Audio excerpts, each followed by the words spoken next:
Hi, and welcome to Thursday with a Friend. My name is Lawrence, and today my special, special guest, Gun Bunny Customs. Thank you for joining me. How are you doing? I'm doing great, buddy. Thank you for having me. No, thank you for being here. I seem to be doing pretty well with the customizers. I think I'm gonna have to look more into your guys' realm and get a few more of you guys on. So That'd I be know. cool. Just having Johnny Reno on, who finally is got a computer or a new phone that he can actually use. um, oh, Ash, and Tony showed up, so I was hoping Tony wasn't going to be here so I could badmouth him the whole time. what's up, Tom? Unfortunately, that NyQuil hasn't kicked in, I guess. So, anyway, thank you so much for being here. I had seen you numerous times on a toy kind of mood in the chat or on Tony's or whoever.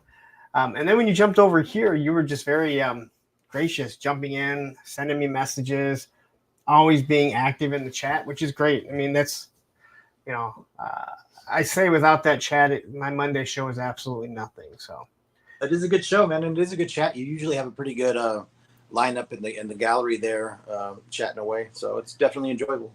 thank you. I mean, you guys early on, there was a lot of me trying to read what was going on, and my moderator would be like, hey, stop reading everything that's in the chat. There's conversations going on. You need to be talking to everyone, not trying to. And it's hard at first, man, because you're trying to figure it out, and I think we all have those hiccups when we're starting to learn how to do it. So, like I said, you jumped in and got right into it, and I think having Tony there and Johnny Reno and everyone there. So, let me start off and ask, where does the name Gun Bunny Customs come from? Okay, so a gun bunny is a sort of like a friendly derogatory term for an artilleryman in the Marines. So they call us either gun bunnies or gun rocks if you're an artillery guy. And I was a gunner on an artillery section. So artillery batteries are split into two platoons. So you have guns platoon, and then you have headquarters platoon, which has all the service and support stuff as FDC, motor T, wire comm, all that kind of stuff. But they call the artillery guys either gun rocks or gun bunnies because supposedly to be an artillery, that's the lowest score in the Marines. Like for your ASVAB test, if you just barely pass, they're just going to put you in artillery. So like they call us, dumb as a box of rocks, so gun rocks and all that kind of stuff. So when I originally started my Instagram, my Instagram page, it actually had my name. It was actually called Josh's G.I. Joe shit. And I wasn't getting much likes or anything like that, but it started it would kind of freak me out when people would message me and they'd be like, hey, Josh, hey. Then there's people I don't know. And so I was like, I need to be a little bit more anonymous than this. So then I picked Gun Bunny. So now you're okay with people calling you Gun Bunny?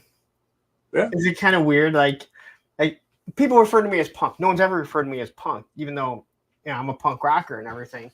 But if you would have said punk back in the day, there'd be like 10 people that would turn around. Now that's how everyone knows me. I'm at Joe Fest and people are calling me punk, and most people aren't referring to me by my name. Right. It is kind of weird at first. All right, so you were a gunner in the Marines. Right. I was a gunner on an artillery section, an M19 or 8, 155 millimeter medium towed howitzer. Okay, so I would assume you've probably seen like gun turrets, right? Now, do they go up and down, or do they just shoot straight? No, you have deflection and elevation. Oh, so they do shoot up and down if need be. Yeah, because up and down kind of control distance. You know what I mean? Controls distance, yeah.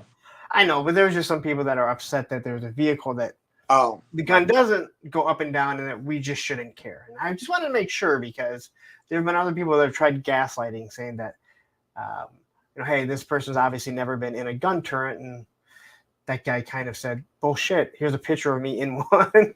Right. Yeah, you definitely need elevation and deflection when you're in a turret. Right? That's what I would have thought, but hey, I just like to clarify things. So people say that's starting shit. That's just me clarifying things. So Quickly, let's say hi to the chat because there's a bunch of people that are waiting to talk to you. And if you're here and you haven't hit that like and subscribe here, or if you have, make sure you jump over there to Gun Bunnies, like his Instagram, like his YouTube, which I was shocked I wasn't following YouTube. So quickly, we'll say hi to. We have Johnny Reno, Same Time Toys, Matthew Matson, Aaron the Toy Enhancer. We have Gene Man who has jumped in, Tony Figs, who I've already met. Tony's Figs. He gets mad if you say Tony Figs. Tony's Figs. we have Woody 222. What up, Pumpkin Gun Bunny? What's up, Woody? And of the chat, no doubt. Curbs and Curbs. Now, or I'm sorry, Carbs and Curbs. Now, I can't say I've ever seen you in here. You look like that's a little skateboard there, so I'm kind of thinking that's where curbs come from. And I'm wondering where carbs come from. Wraith Mace has joined us. We have Bobby Wold. When you do your custom vehicles, do you start off with a vehicle in mind and then try to find a vehicle to fit it? Or do you happen to come across a vehicle and see the potential for it to become a Joe? Words are hard for me. All right. I guess we'll just start off with a question right away with Bobby Wold. All right, right on. Well, it honestly kind of depends. There's a lot of different things that can kind of trigger me wanting to take on a custom.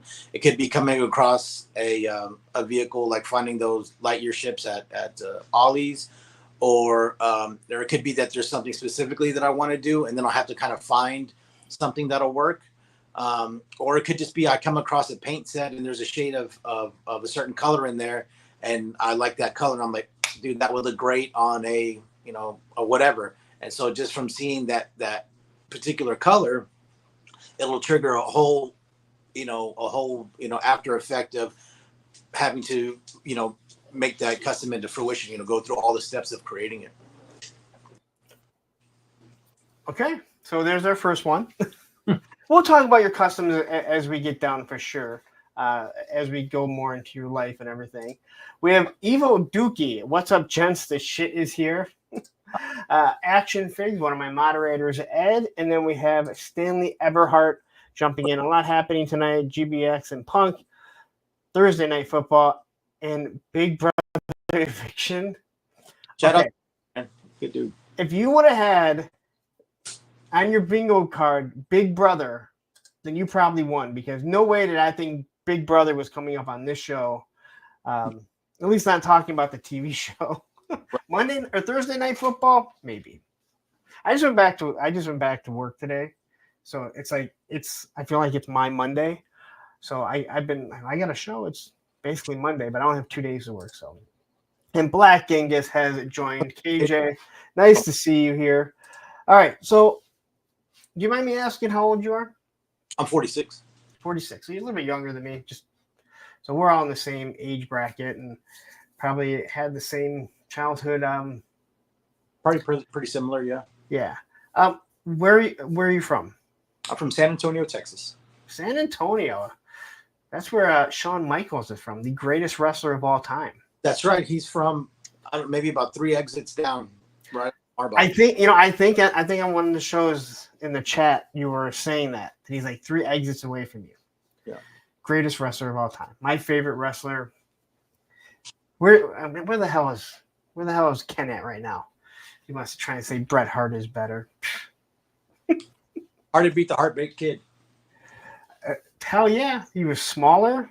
He could fly. He could work a mic. He could be technical. He did it all. Like, yeah, seriously. But he just had it. He's one of those people that has that presence, that being, that magnetism to him, to where he's able to combine all of those components and deliver it in a complete package to where he could, attain the heights that he did in wrestling. He was never supposed to be that good. Like at that size, he was never supposed to be that good. And he definitely well, imagine how Marty Jannetty feels. He got nowhere close to him. Well, he got real close to him, and then he got thrown through a plate glass window. I hated the Rockers too. I hated the Rockers. They were, oh, they were awful. But all right, so you're by Shawn Michaels, so you have greatness by you, so that's all that Oh matters. yeah. Um, and I am realizing, I told you you seem like you were glitching. I'm watching you over here. Of course, now you're now you literally glitched as I said it. You don't seem to be glitching as much over here, but it's hard to. I try not to watch both. It's weird because I get my hands going. It's like 5 second delay over here. Anyway, I'm out. That's me rambling on. All right, so how was your family life growing up? Like, how was we live with both your parents? You have siblings? Yeah, I had both parents. Both my parents are still together. They're like late 70s now. I have one older brother. He's 2 years, well, a little less than 2 years older than me. He's 48. Um, I guess he would have, I guess somewhat of a prototypical American dream kind of childhood. Both my parents grew up poor and worked their asses off to give me and my brother a better life, um, and they did. They provided a very good life, childhood for me and my brother. I didn't always appreciate that as a child. I didn't really appreciate that as a teenager or as a young person very much. It wasn't until later on in life that I really appreciated the sacrifices and the hard work that my parents put in. You know what I mean? The power of perspective, right? But yeah, my parents stayed together. They worked hard. They both worked at the same company for about 35 years each. Retired. I guess in that regard, it was very much the prototypical American family, 2.5 kids, house in the suburbs, all that kind of good stuff. So your brother was 2 years older, so you kind of had a built-in play friend, Um, or were you guys not close? so we had it's kind of strange when we were smaller, when we were younger. Like I guess I was about the third grade. It was very much like that because we were so close in age, and we lived in a neighborhood that had a ton of kids, and it seemed like everybody was all two brothers, and they were like in our same age gap. So I was in the second grade, my brother was in the fourth grade, and a lot of our friends, all of my friends had an older brother, and they were in my brother's class, and he was friends with them, and we're all in the same neighborhood. And then around the neighborhood that we were in, there was kind of three other like subdivisions. And so I mean, we all played little league together, all of that stuff. And then after the third grade, we moved, and I was the only one that had to change schools. Like my brother went from the fifth grade to the sixth grade, so he went on to middle school with his friends, but I had to start fourth grade at a completely new school with no friends. And from that point on, we never really were ever in school together. So after that there wasn't as much closeness because we didn't share the same friends as much. And then I started kind of getting into like trouble, and dealing with the move and stuff like that, because I was the only one whose life kind of changed, where I had to lose all my friends and start new, whereas my parents obviously stayed in the same job, and then they timed it so my brother wouldn't have to go through it, just one person would. Yeah. So that kind of created a big divide in like as far as like our childhood. So we grew up, there was my brother's room, our bathroom that we shared, and my room, but a lot of times we could have been a million miles away from each other. Okay. But okay, so before we get to that, like, do you remember the first toys that you remember playing with? Like for me, like I fully remember the Adventure People. Obviously, Star Wars and stuff like that came up. But do you remember like the first toys that you had? Hot Wheels, Match. I had Matchbox. Well, I mean, so the first like vivid memories that I have are of like He-Man, Star Wars, Matchbox, Hot Wheels, that kind of stuff. We didn't. I don't really remember us having like kid toys like Fisher Price or Adventure People or anything like that. I don't really remember having much of that stuff. I mean, I'm sure we did to some degree, but my earliest memories of like toys that I wanted more of and wanted all of was like He-Man and Star Wars. Tony's asking, did Punk say he was gonna shit talk me? Damn, what I do? I already told you on the phone what I was gonna do if you weren't here. Tony's sick, if you guys don't know. And he wanted to take like the stuff for coughing that makes you pass out. I'm like, if you're not there, I'm gonna shit talk you so bad because you can't defend yourself. Gonna roofie himself and go to sleep. Yeah, pretty much. 80s Toy Boys jumped in here, and same with Plastic Skulls. So do you think like a lot of time, like, do you think for you, because your brother was just a couple years older, maybe he had already started playing with those toys, so that's what you guys were already getting? Well, it was kind of weird when we were young. We were really close in age, and we were the same size. My brother was, for the longest time, he was like always like kind of like the smallest kid, and I was just like a regular average size kid.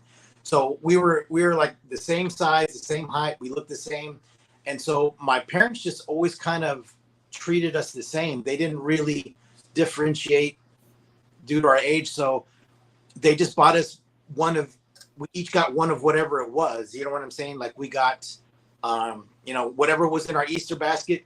He got one version of it and I got one version of it, but it was the same shit. You know what I mean? So it wasn't like he got like an older kid's basket and I got, like a baby shit basket. You know what I'm saying?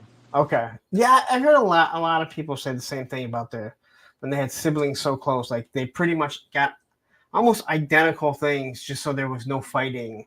And right. I had a sister that was 6 years younger than me. So clearly there wasn't going to be any type of crossover there. I was, we were both pretty spoiled. I'm not going to be one of those people that acts like. Yeah, you had an aircraft carrier, didn't you? I still have it. We never got for as much shit. And shout out to my dad. My dad was always willing to, he was always down to buy us G.I. Joe stuff because he was a Marine himself. And so he loved G.I. Joe. So he loved buying us the toys and putting the vehicles together for us. So, but one thing that he never got us was the aircraft carrier. I mean, it's one thing to sit back and say, yeah, I really didn't think I was going to get it. But looking back at everything that I had, it was pretty clear that I was going to get it. And again, like I said, he was in the Navy. That's why he bought 8 shipwrecks, because you got to have sailors, right? For your boat, and it makes total sense. But I guess as a kid, and I've never looked at it from the eyes of my friends going, not only does this kid have the flag, he also has like 9 shipwrecks, because I already had one, to be sailors on it. Again, you don't really think about it, but the fact that my dad was thinking outside of the box and already thinking about army building, and I don't think I ever thought about army building. I never looked at it as army building. Right. I just looked at it as I had a whole shitload of shipwrecks. Yeah. So, but I'll never complain about it. I mean, I might complain, but I don't really mean it. So you said you remembered Mode 2. It's He-Man. I didn't even realize it was called Master of the Universe until I got back into collecting. I'm like, no, it was always called He-Man. And it's like, no, it wasn't. Well, what I remember saying He-Man and the Masters of the Universe. Exactly. And that might be one of those Nelson Mandela effects or whatever it is. I remember it being He-Man and the Masters of the Universe. That's exactly how I remember it. And I was like, well, I know it's called Master of the Universe, but it's called He-Man. It was like, no, it never was. And you're like, bullshit. Yeah. And then you go look and you're like, all right, you're right. So what was like the first, like, do you remember like your first, did you have like a toy, like not a toy line that you just fell in love with as a kid? I would say, I mean, we had a pretty sizable, because like I said, when we were young like that, whatever my brother got, I got. Whatever I got, my brother got. So when you're buying things in 2s and 4s like that, because sometimes my dad would buy us 2 of something, each, we were able to amass a sizable collection of whatever it was pretty quickly. I remember us getting, a big collection of Masters of the Universe first and Star Wars first. But it wasn't until G.I. Joe we got our first G.I. Joes. Was Easter of 1983. Whenever that hit a dopamine in my head when I got that, it was in our Easter basket. I can still see it. I can still see it at my grandma's house. I could still, I got rock and roll in the whirlwind, and my brother got gung ho in the polar bear. And from that moment on to this very moment, it has been, I guess, a mild obsession, to say the least. So this is gonna make you laugh. You just said two things that I never had as a kid. I never had the whirlwind or the polar bear. Really? And I can only think that I didn't want them because there'd be no reason for me not to have it. I never had the Ram cycle. I never had the jump pack. We didn't have the jump station. Yeah, so I never had those. But I mean, I had obviously the Vamp. That was the first thing that I got, the Vamp and the Hal. I think it was either the Hal. No, not the Hal. The Flak. No, the SMS. Oh, because my dad told me to get two vehicles with two figures instead of one vehicle with a figure and one without it. They actually only had the one vehicle. They didn't have the. At least when I got it at Sears, because I can remember exactly where I was. They didn't have the Mobat at the time, but I mean, I had the Mobat and the Vamp. But I never had the Ram cycle, and I never had, like I said, never had the polar bear, which I must not have wanted. I don't know why I wouldn't have wanted that. I mean, it wasn't that, and even as a kid, I remember like snow shit, like, the polar bear or snow job had limited playability because of, the Arctic application. So to me, like, that was like, we weren't doing any snow missions, so we didn't really ever use that stuff. We didn't just use it with everything else. So yeah, I mean, and that's why it wasn't that desirable then. And that's funny because that's why, I always say, because people are like, oh, I want a snowcat. I'm like, they really need to think about it. If they're going to be doing a snowcat, that would probably be about $125, probably a little bit more because it is bigger than the Vamp. 180. Yeah, I mean, are there going to be people that live in southern regions that say, I don't have snow, I've never seen snow, I don't care about snow vehicles? Well, the one thing about the snowcat, as it being like a half track, that thing does have, even though it's painted white, it could have other applications as opposed to a snowmobile. You know what I'm saying? Yeah. Like, to me, you could have that on other terrains or other climates. You know what I mean? It just being a half track. Yeah, but it also has sled missiles. Right. Accommodate the arms to it. But you're gonna rip everything apart. Like, not everyone's gonna rip everything apart. You're gonna rip everything apart. That's the plan. Yeah, you are. Not everyone. Like I said, I don't want. I have to keep. If I'm gonna customize anything, I have to keep something completely. It has to be intact, or at least I can put it back together. I'm not taking paint off. I'm not painting anything. Not that I do that really anyway, but I have to have at least one before I can actually customize it. Kit bashing is a little different because you can always put it back to, because most of my figures don't have their original weapons. Right. Unfortunately, a lot of the weapons are so bad. I agree. Not Rachel says they can do a Cobra. No. What is that? Basilisk. Yeah, I'm never going to pronounce that word. Basilisk or Havoc 2 out of the Snowcat mold. Well, they can, but you also have to make enough money, or you have to sell enough of the other one to justify it. That's the biggest thing. Well, and also they had a Tiger Force version of the Snowcat, so they do have some kind of down the road options with it. I mean, and also, really, if you think about it, the Ram cycle that we got classified, they never had a Tiger Force or Night Force version of that. Yeah. In the original run. So basically, any vehicle that they make, they can make sub-team stuff out of it. Oh yeah, I just like I said, when it comes to stuff like that, they are conscious of how much these things cost, and they have to make sure that they're going to make their money. I've said it before. Hasbro wants to make they want to make millions, not thousands. Right. That's why there's a difference when you come to that corporate mindset. But we'll get into that a little bit later. I know you want to rip things apart, Mister. Hey, look, I bought a his tank. I'm ripping it apart, and people are going, "What?" Well, and what? They're not. I'm not a bright man, so they're not very difficult to take apart at all. Dreadnought K6 says, okay, this caught me off guard. I thought Gun Bunny was a chick. Now I know I was wrong. Yeah, somebody else had mentioned that I forget what show I was on, and they were like, you know, why do you call yourself a gun bunny? That's a woman. I've never heard it. I'm not a gun guy. I'm not a gun collector or anything like that. So I've never heard that term being used as far as, you know, to describe a woman who shoots. What me, Tony, and myself, and our fascination with Wood Bunny may have led to that. Yeah. You also may be shocked to find out Rachel here is also not a female. Okay. Yeah, that's why I always say not Rachel. Oh. Ronin X33, almost a 17K on HasLab. We'll hit it. We'll hit 19. I don't think there's any doubt.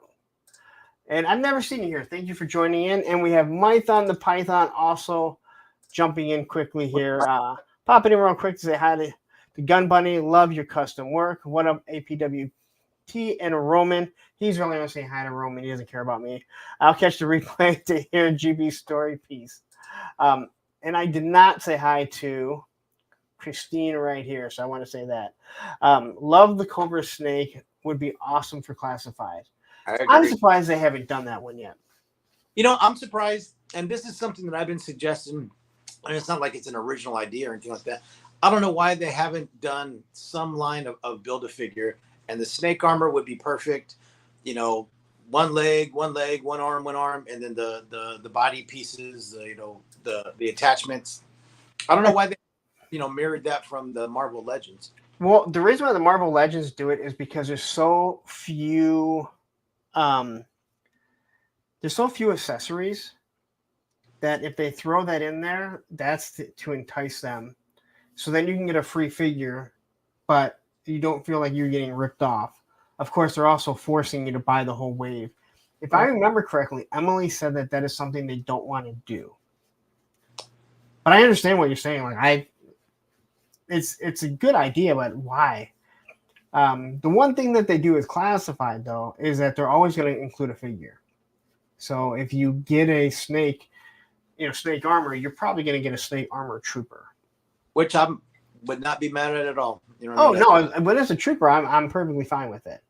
So Not Rachel says, you are correct. The picture is my wife's picture, but she's easier to look at than I am. I have seen pictures, and I will agree with that. And a Thanos copter has joined us. I think Marvel should ditch Build-A-Figure and going forward do more like the Dragon Man. I feel like they have been pulling away from doing a lot of Build-A-Figures. But, I mean, I understand why they do it. I do, but I also understand why you'd want to pull away from it. Because, you know, you're making people buy, 5 or 6 figures, depending on what it is, and you may not want a couple of those figures. Right. But, you know, that comes from the designers that understand. The big wigs that want to make money are like, we want them to buy them all. I mean, it's not a bad business model. No, it's not. And I think a lot of people, when they hear me talk about things, I'm like, I'm not saying I agree with it. I'm just trying to tell you where corporation looks at things.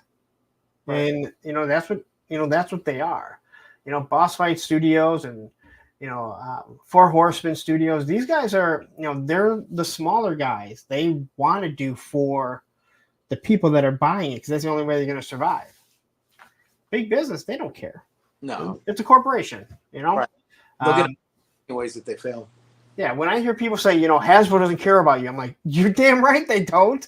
They don't give two shits. You know, just like politicians, they don't give a shit about us unless it lines their pockets, right? So when Hasbro, when they say they don't give a shit about you, they just want to sell product, you go, yeah. So the reason why they'll give you better product is if you voice that, hey, I'm not going to buy this because I don't like it. That's what they're going to give you better product.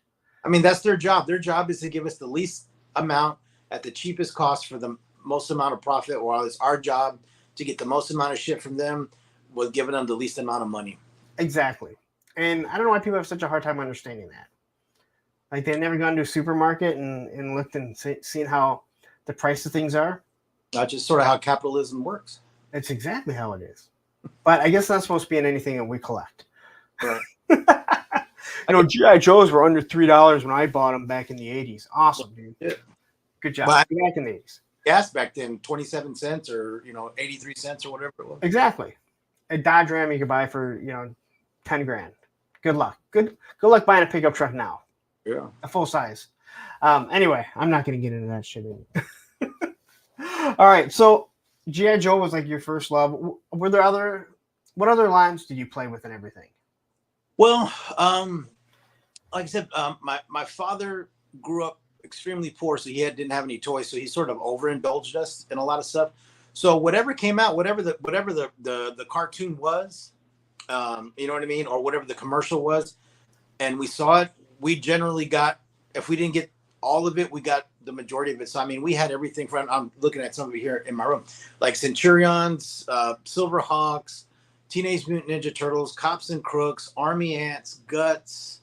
Do you still have your childhood stuff, or have you just gone back and recollected it? I have the vast majority of it. I used to have all of it. The majority of it, I used to have probably about 90% of it. And then when I moved into this house, when I bought this house and we got all of my stuff out of storage, somehow my the toy collection, half of it came up missing. And I don't know if it was a cart that we missed while we were loading or what, but like half my Star Wars shit was gone. Half my Exo Squad shit was gone because I had almost the full line of Exo Squad that I got into later because that came out like, I don't know what it was, like 93 or 94, whenever it was that came out. But I mean, we had Muscles, we had. I love Muscles. I'm trying to think. I mean, you name it, and we got some of it. Oh, and I was also like in 1990, I was a big Dick Tracy. I love that movie, so I ended up getting all the Dick Tracy figures and cars, except for the blank. I'm not Canadian. So were you the kid that didn't destroy their figures? You let your other friends do it? Correct. I tried to. I mean, not consciously. I just like if we were rough or shitty to our toys. My dad would be like, hey, I paid money for that. You might want to take care of it because I'm not going to replace it. So anything that we broke was, broken out of it being, incidental. There was nothing where we, like a lot of kids, they ended up shooting their G.I. Joes or blowing them up with fireworks and shit like that. I let my friends destroy their shit. And Right. If mine ended up breaking from playing with it, then so be it. But I tried to take care of it. That's why I still have my stuff. That's right. Like if you saw the picture, if you saw the video that I did with the Mauler running through the grass, that's Right. the Mauler's not my original. I actually got rid of one of my original Maulers. This one I purchased off someone not too long ago. It's in perfect condition. But the Bridge Layer is my original. I have everything. Toll Booth and his stupid sledgehammer. I wish I still had the vast majority. I still have, I would say maybe 20 or 30%, if not less, of my original, or me and my brother's original Joe collection that sort of got, I don't know what happened to it. Over.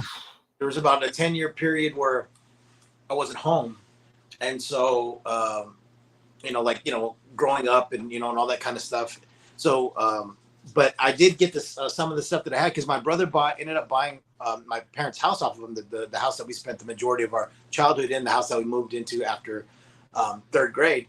And it just so happens it was like the end of 2019, the beginning of 2020, when they were announcing that G.I. Joe was going to be re-released in a 6-inch scale, and they were going to do the G.I. Joe, the retro line, the O-ring, the 3 3/4 line again and all that shit.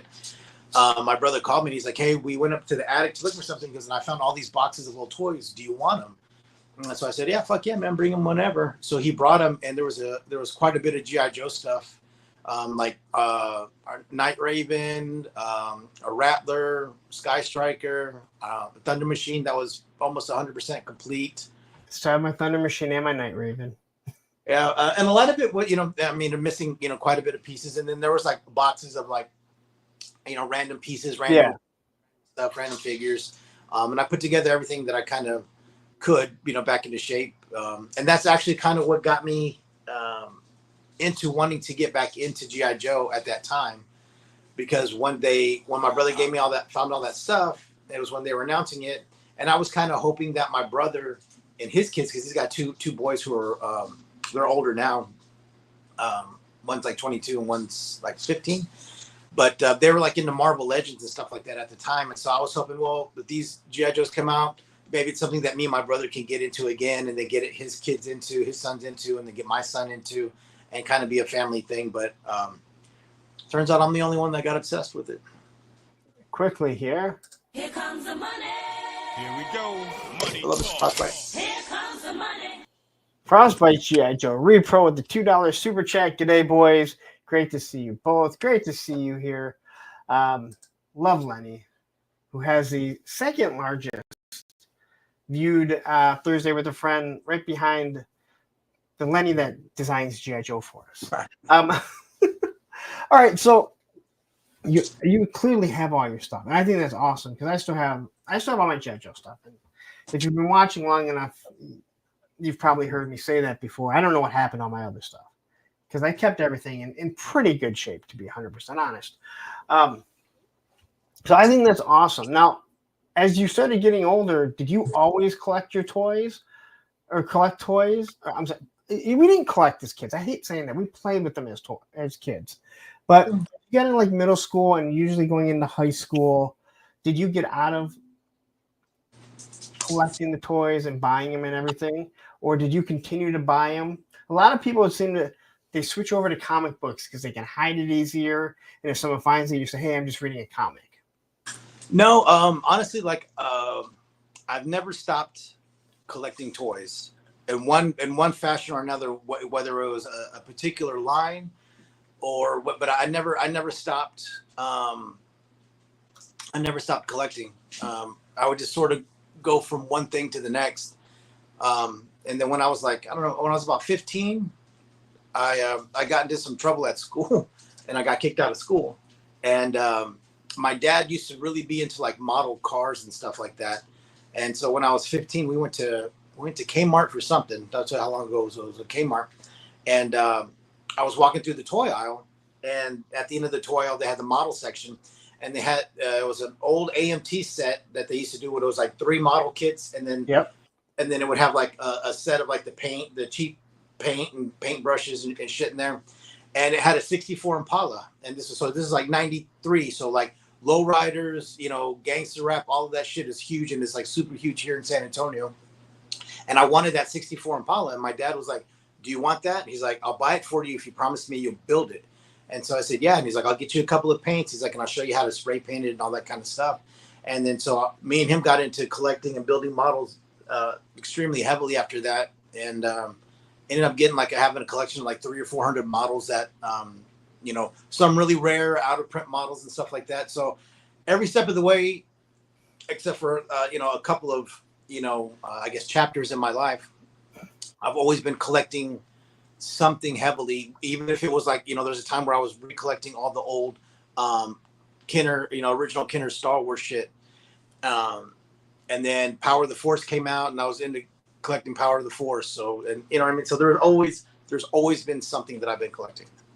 1 second here. Here comes the money. Here we go. Money talk. Here comes the money. And Black Genghis with the $1.99 super chat. Thank you very much. And he says, what's the most scratch-made vehicle you've done? Now, explain to everyone what scratch-made means.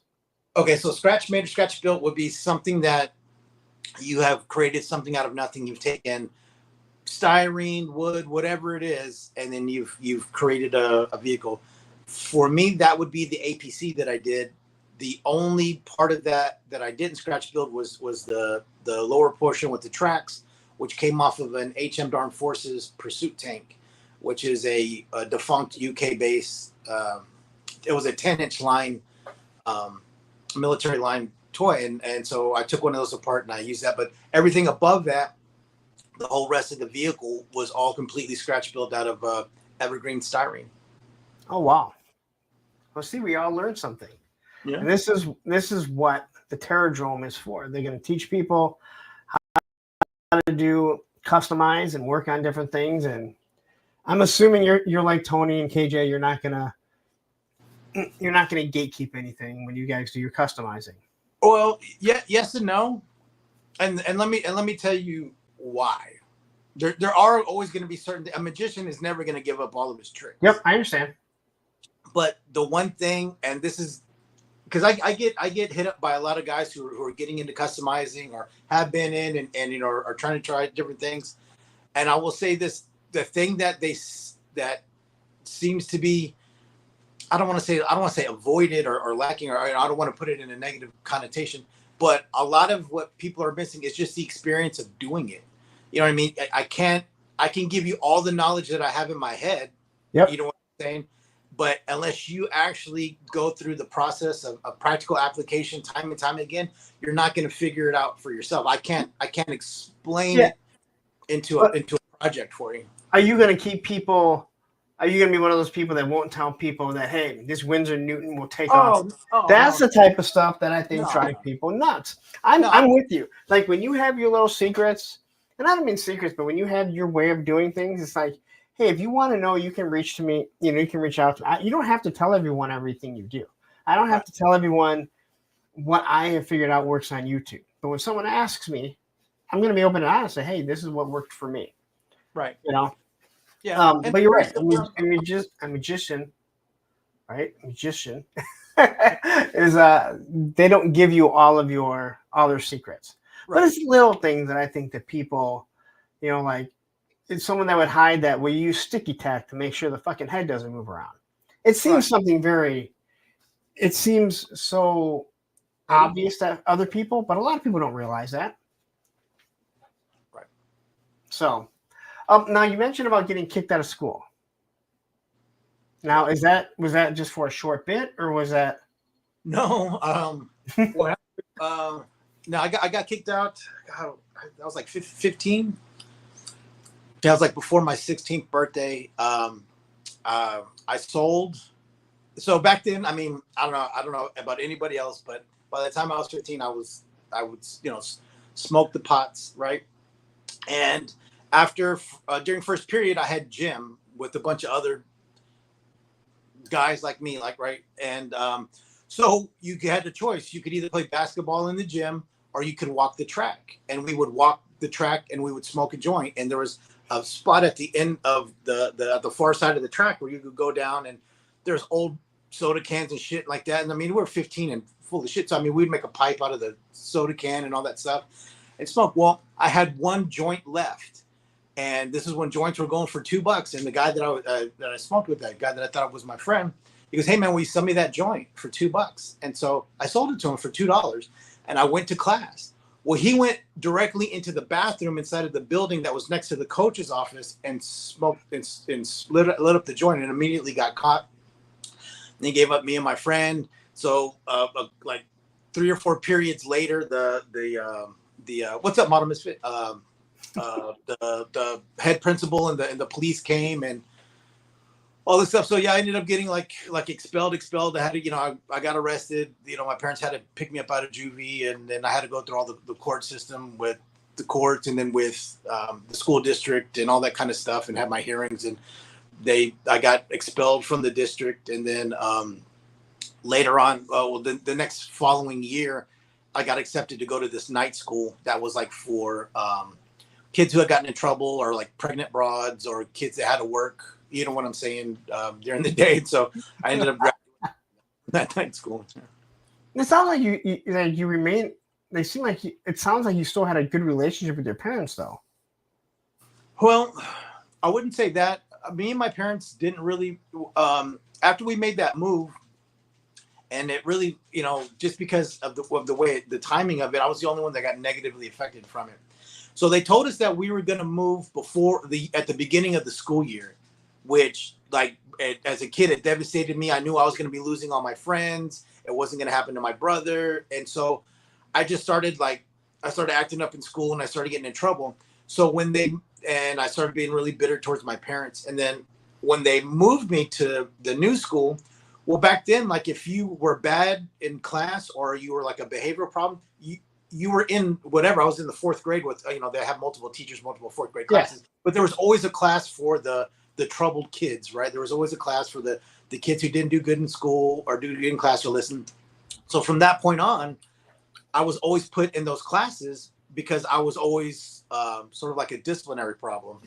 And so because of that, I just kept getting, in more trouble, and it snowballed into, me finally getting arrested when I was 15 and all that stuff.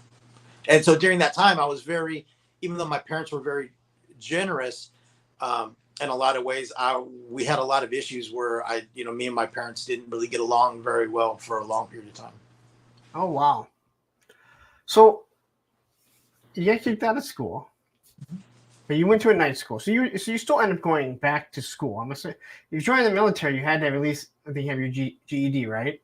Well, right. So I ended up going back to it just so happened it was just good timing for all the things that were bad timing in my life. It was good timing that they created that school at that time, and it was like a regular school for that district. It was just held at night. It just started at 4:30 and it ended at 9. But to get into there, you had to go and have like an interview with the head principal, and so it was almost kind of like almost like an open call kind of thing, right? Like if you want to come here, you got to come and plead your case, and we'll see if we'll let you in. So I went and I pled my case, and she said, "You know what? I think you're a smart kid. I think you're capable of a lot of stuff. I think you're just around the wrong people too much. So why don't you come to my school and we'll straighten you out." But I ended up getting in a little bit of trouble there, and she ended up giving me one more chance, and it was that one more chance that made me see it through, and I ended up graduating a year late, but I ended up graduating with good grades. I ended up getting actually got a presidential award for academic improvement because signed in ink by Bill Clinton and everything in 1997, whoever the Secretary of Education was, and I got a gold. It was like a gold presidential seal, like lapel pin and all this kind of stuff that they awarded me during graduation. So you get in trouble for smoking pot, and then you get an award from Bill Clinton. Now that is irony right there. I never thought of it like that, and I absolutely inhaled every time, without a doubt. And this is coming from someone who's never done any of that. So I never experienced that. But that's funny that you get an award from Bill Clinton for, and all this started because you sold a joint for $2. $2, man, changed the course of my life. That $2, that was the most expensive joint. I was at least a $2 bill. Yeah, it wasn't even a $2. Two crumpled up, whatever. That was probably that guy's lunch money that his mom gave him. You know what I mean? So while you were in your like teenage years, like what did you obviously were still picking up some figures, but did you find, you obviously were finding trouble to get into, but what else were you doing during that time? Well, I got into like 8th grade to about 80s toy. Where's my $2? Dude, we all wanted, and we all probably got one of those switchblade combs because of that fucking movie. Yeah. Well, and we all wanted you live in San Antonio, so we all wanted a bike that had skis on it, all right? Oh, yeah. No. All right, so I'm sorry, go on. I was so in 8th grade. I mean, I had Legos when I was young. You know what I mean? They would buy you sort of the general set that was in that kind of soft, hollow plastic case. You know what I mean? But for some reason, when I was in the 8th grade, I got obsessed with like the castle Legos and the pirate Legos, and so I collected Legos, and I still have all of those. They're in my son's room at the top of his closet. And I started collecting Legos, and so it was kind of weird. I would hang out with these kind of crazy guys getting into crazy shit, and then we'd be out partying or whatever, and I'd ask them to stop at the store because I wanted to see what kind of Legos that they had there, and I would buy, with the money that I had got to go partying, whatever it is, to get beer or weed or cigarettes or whatever it was, I would figure it out and divvy it up, and I would get toys, and then I would get whatever it was, whatever else I needed for the rest of the night. Now, did these guys ever say anything, or do they not even care? They just, nobody ever said anything to like my face. Not that I'm like a big tough guy. Yeah, I understand what you're saying. but like nobody ever like my friends never really like, and you know, some of the guys that I ended up hanging out with later on in high school and after high school were some pretty gruff guys, but they never like busted my balls about it. You know what I mean? And so, and then like they all knew that I made those model cars with my dad, and we'd go to all the lowrider shows and all the model shows, and they knew that I collected Star Wars and GI Joe. And there was the group of guys that I ended up hanging out with the most after I got kicked out of school. I ended up hanging out with I don't know how to explain it. Ended up hanging out with some guys that were from like the other side of town, and they were like into some like crazy shit. And so I would have to drive, you know, or my brother, when I was 15 or 16, my dad or my brother would drive me to the other side of town to go hang out with these crazy dudes. And they, you know what I mean? And they'd come pick me up at midnight or whenever it was. And then when I could drive there in front of that neighborhood in that area, there was a big mall. And then there was like it was called Alien Worlds. It was like a comic shop, but they had old, you know, G.I. Joe, old Star Wars and shit like that there. So, you know, on my way to go party and hang out with these, you know, crazy ass dudes, I would stop off at the comic book store and look for vintage, you know, Star Wars shit and our vintage G.I. Joe stuff. It kind of reminds me of, have you seen Office Space before? Oh yeah. You know, when Michael Bolton's listening to all the rap music, Yeah. And then he sees a black guy coming and he starts rolling up the windows and he turns down the music. That's how you're walking in all in hard, like you get out and then it's like you see no one's around. Then you go looking through the bags of GI Joes and shit. You know, at the time I didn't, you know, it was just me. So it's just you. Feel like, I mean, I knew none of my friends were into it because they were, you know, all the other stuff that we had gotten into at that time. But it was just when it was just a part of me that I'd never ever thought about like letting go. Like there was never a point where I like, oh, I'm too old for this, or I've done too much of this crazy shit to be into this stuff now. It was I guess in my head and the way that I saw it, it was the only thing in my life at that time that was still innocent from like the time that I was a kid, when it was like the only time in my life where like fun was innocent and it wasn't, you know, involving drugs or alcohol or trouble or hanging out with these crazy people. It was the pure clean fun that I had as a child. And to this day, I think that's my draw to it, because that was a time in my life where I feel like I had the most peace, the most love, the most, you know, just innocence and just like a genuinely good childhood. Oh, I mean, I fully get that. Because like, you know, today's not, if a high schooler is buying action figures, no one's making fun of them. I mean, they may, take little shots out of them, but it's not a big deal because you see, you know, football players and stuff that are collecting stuff. Yeah. It's cool for me. A nerd now. Yeah, even though like I was not buying anything really in high school, I was a skateboarder. And that's where all my money went. But you're an outcast as a skateboarder, especially in the late 80s and early 90s. Like you're an outcast, right? So, you know, my friends didn't give a shit if I had my G.I. Joes out and everything. Like they never thought twice about it. You know, one guy was a big Star Wars guy, the other guy's a Transformers guy. So like, you know, we didn't actively buy the stuff. But we were too busy spending all our money on skateboards and shit. So there wasn't much money left. But nowadays it's, you know, it's so much easier. It's good to hear. I mean, it's not good to hear that you're hanging out with like people that were a little questionable, but you know, that's part of your past. It was, you know, and I mean, yeah, they were, you know, some of them were crazier than others. Some of them were pretty, you know, mild like me, but it was that era of, the early 90s where like gang banging was huge. Low riders were huge. You know, gangster rap was huge. All of that stuff was huge. And that really swept up San Antonio. And so it was one of those things where like, you were either a jock or you were a prep or you know what I mean? You had to fit into these certain categories. And because I was always put in the classes with the troublemakers, that was my peer group. So all my friends ended up just being these crazy troublemaker guys. And a lot of them were good dudes who had good hearts. We were just wrapped up in that life and that lifestyle. No, and I mean, being in the punk scene, there were some questionable individuals that you could clearly say, if I saw my kid or my kids hanging out with, I'd be like, you're not hanging out with that person, you know. But a lot of it, a lot of it is it was growing up. A lot of kids don't know who they are or what they think, and they think one thing, not really realizing what the consequences are. And you hope most of these, well, you hope everyone, but you assume most of them will, eventually outgrow it and realize, okay, well, I got that out of my system. I'm not going to be doing it in my 40s, Right, or 30s. Hopefully, halfway through your 20s, you stop. sometimes it works and sometimes it doesn't. Let's see.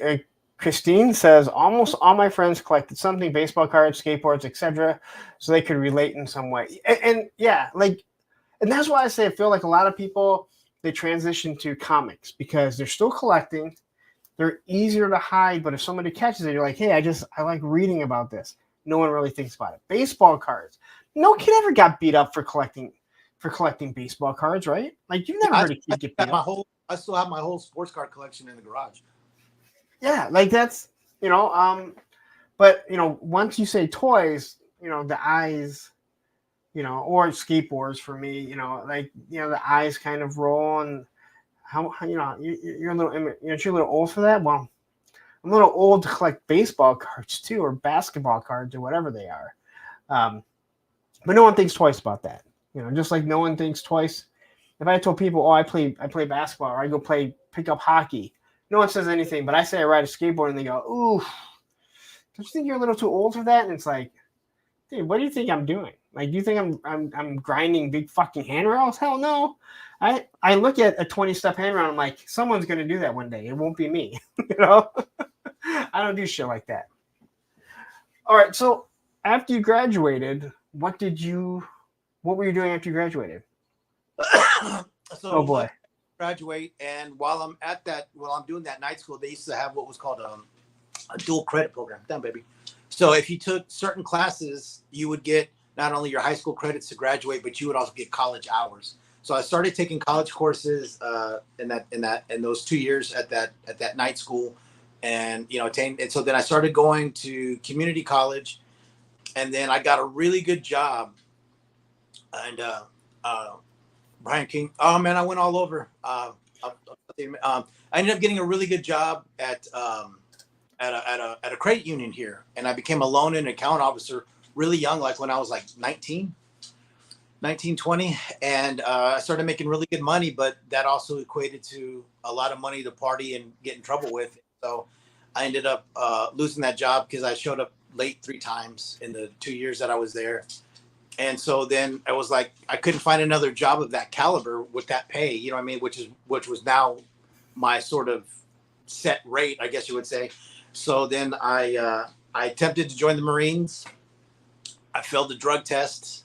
So they put me on a year of like what they called military probation, where like you couldn't try to join any other branch. And when that year came up, they'd give me a call and see if I, take another drug test. If I was clean, I would go. So in that year, I just sort of kicked around, and I didn't think that they were going to call me back, and I was just getting kind of wrapped up into more shit with the guys that I was hanging out with. And then the year got up, and there was like, I'm trying to think, it was me, Freddie, Sean. There was 5 of us that were all going to join the Marines, like on the buddy program kind of thing. And the guy that I was supposed to go with, he ended up not going. He ended up getting locked up, and he ended up getting into like even crazier shit. What's up, Daredevil Dave? And so I ended up going. 2 of them went, and they got hurt in boot camp, and got sent home. And then one guy made it through boot camp, and he ended up being a reservist, and I was the only one that went all the way through 4 years of active duty. Now, how old were you when you joined? I was 21 when I joined. Okay. So not right out of high school, obviously.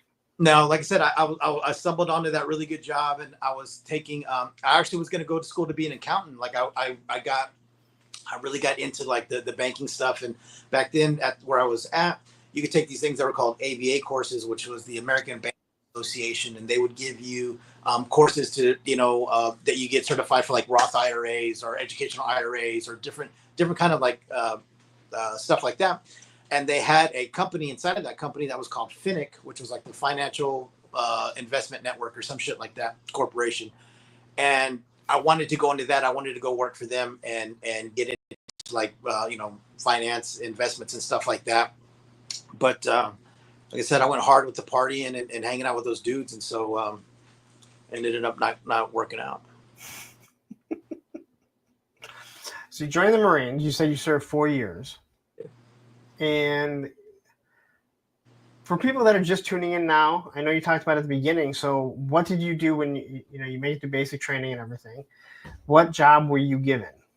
Well, it wasn't that easy. I would have to say you're gonna see a common theme. I don't do anything the easy way. I do it the long, hard, drawn out step way. That's why you became a Marine. So I was always told when you join the Air Force or the Navy, they train, or how did he put it?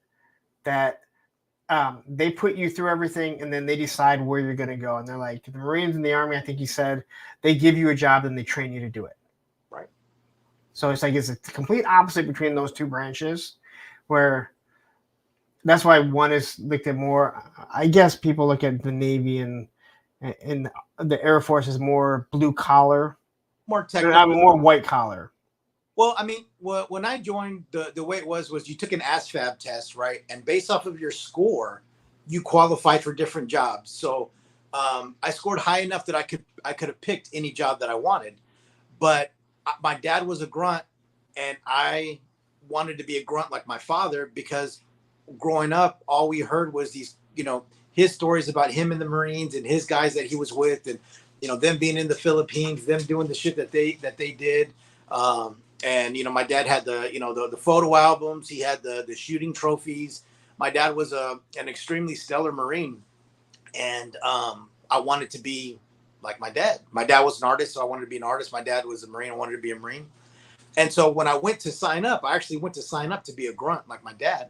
And the guy was like, "You don't want that job." And I was like, "I want that job." He's like, "Dude, you're just gonna fucking walk all day. You don't want that job." And I was like, "I want that job." And he's like, "Look," he's like, "sit right here." And he goes, "And I'm gonna come back." And so while he took off in his little cubicle area, there was a picture of a howitzer at max elevation shooting. It was at max L, and it was shooting off a round.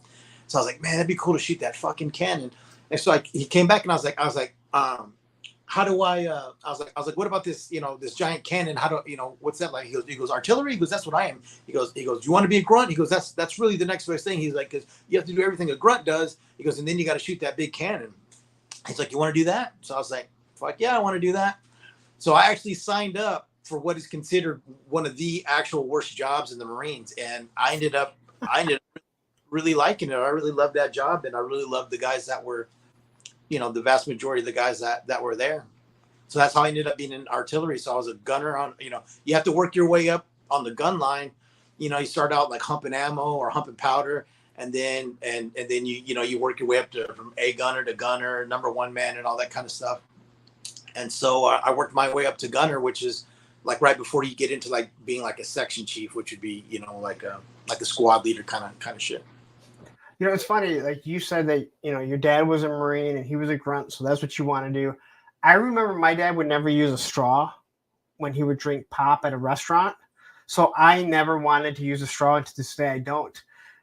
Not the exact same thing as joining the Marines and become a grunt. Right. Well, what's funny? Like I don't like drinking out of straws myself. Like when we go to a restaurant, they always. My dad never did, so I consciously stopped doing it. And I remember, my son asking me, and I go, "Grandpa never did," and I stopped. I wanted to do what he was doing. Right. Again, much different than saying like my dad was in the Marines and he was a grunt. That's what I like. My dad was in the Navy. I didn't want to be in the Navy. I didn't want to join any military branch. So, right. And honestly, my dad didn't want me to join the Marines. He hated it. Initially, he hated the fact that I did it, and he tried to talk me out of it. And he would tell me, he's like, "Dude," he's like, "you don't want to be a Marine like me." He's like, "What are you going to do when you get out?" He's like, because my dad was a security guard for at a big insurance company here, and he worked his way up to like a security supervisor in it. He's like, all you're going to be qualified to do is just stand guard somewhere. He's like, go to the Air Force. He's like, learn computers, go to the Navy, get a job skill that's going to translate into a good life afterwards.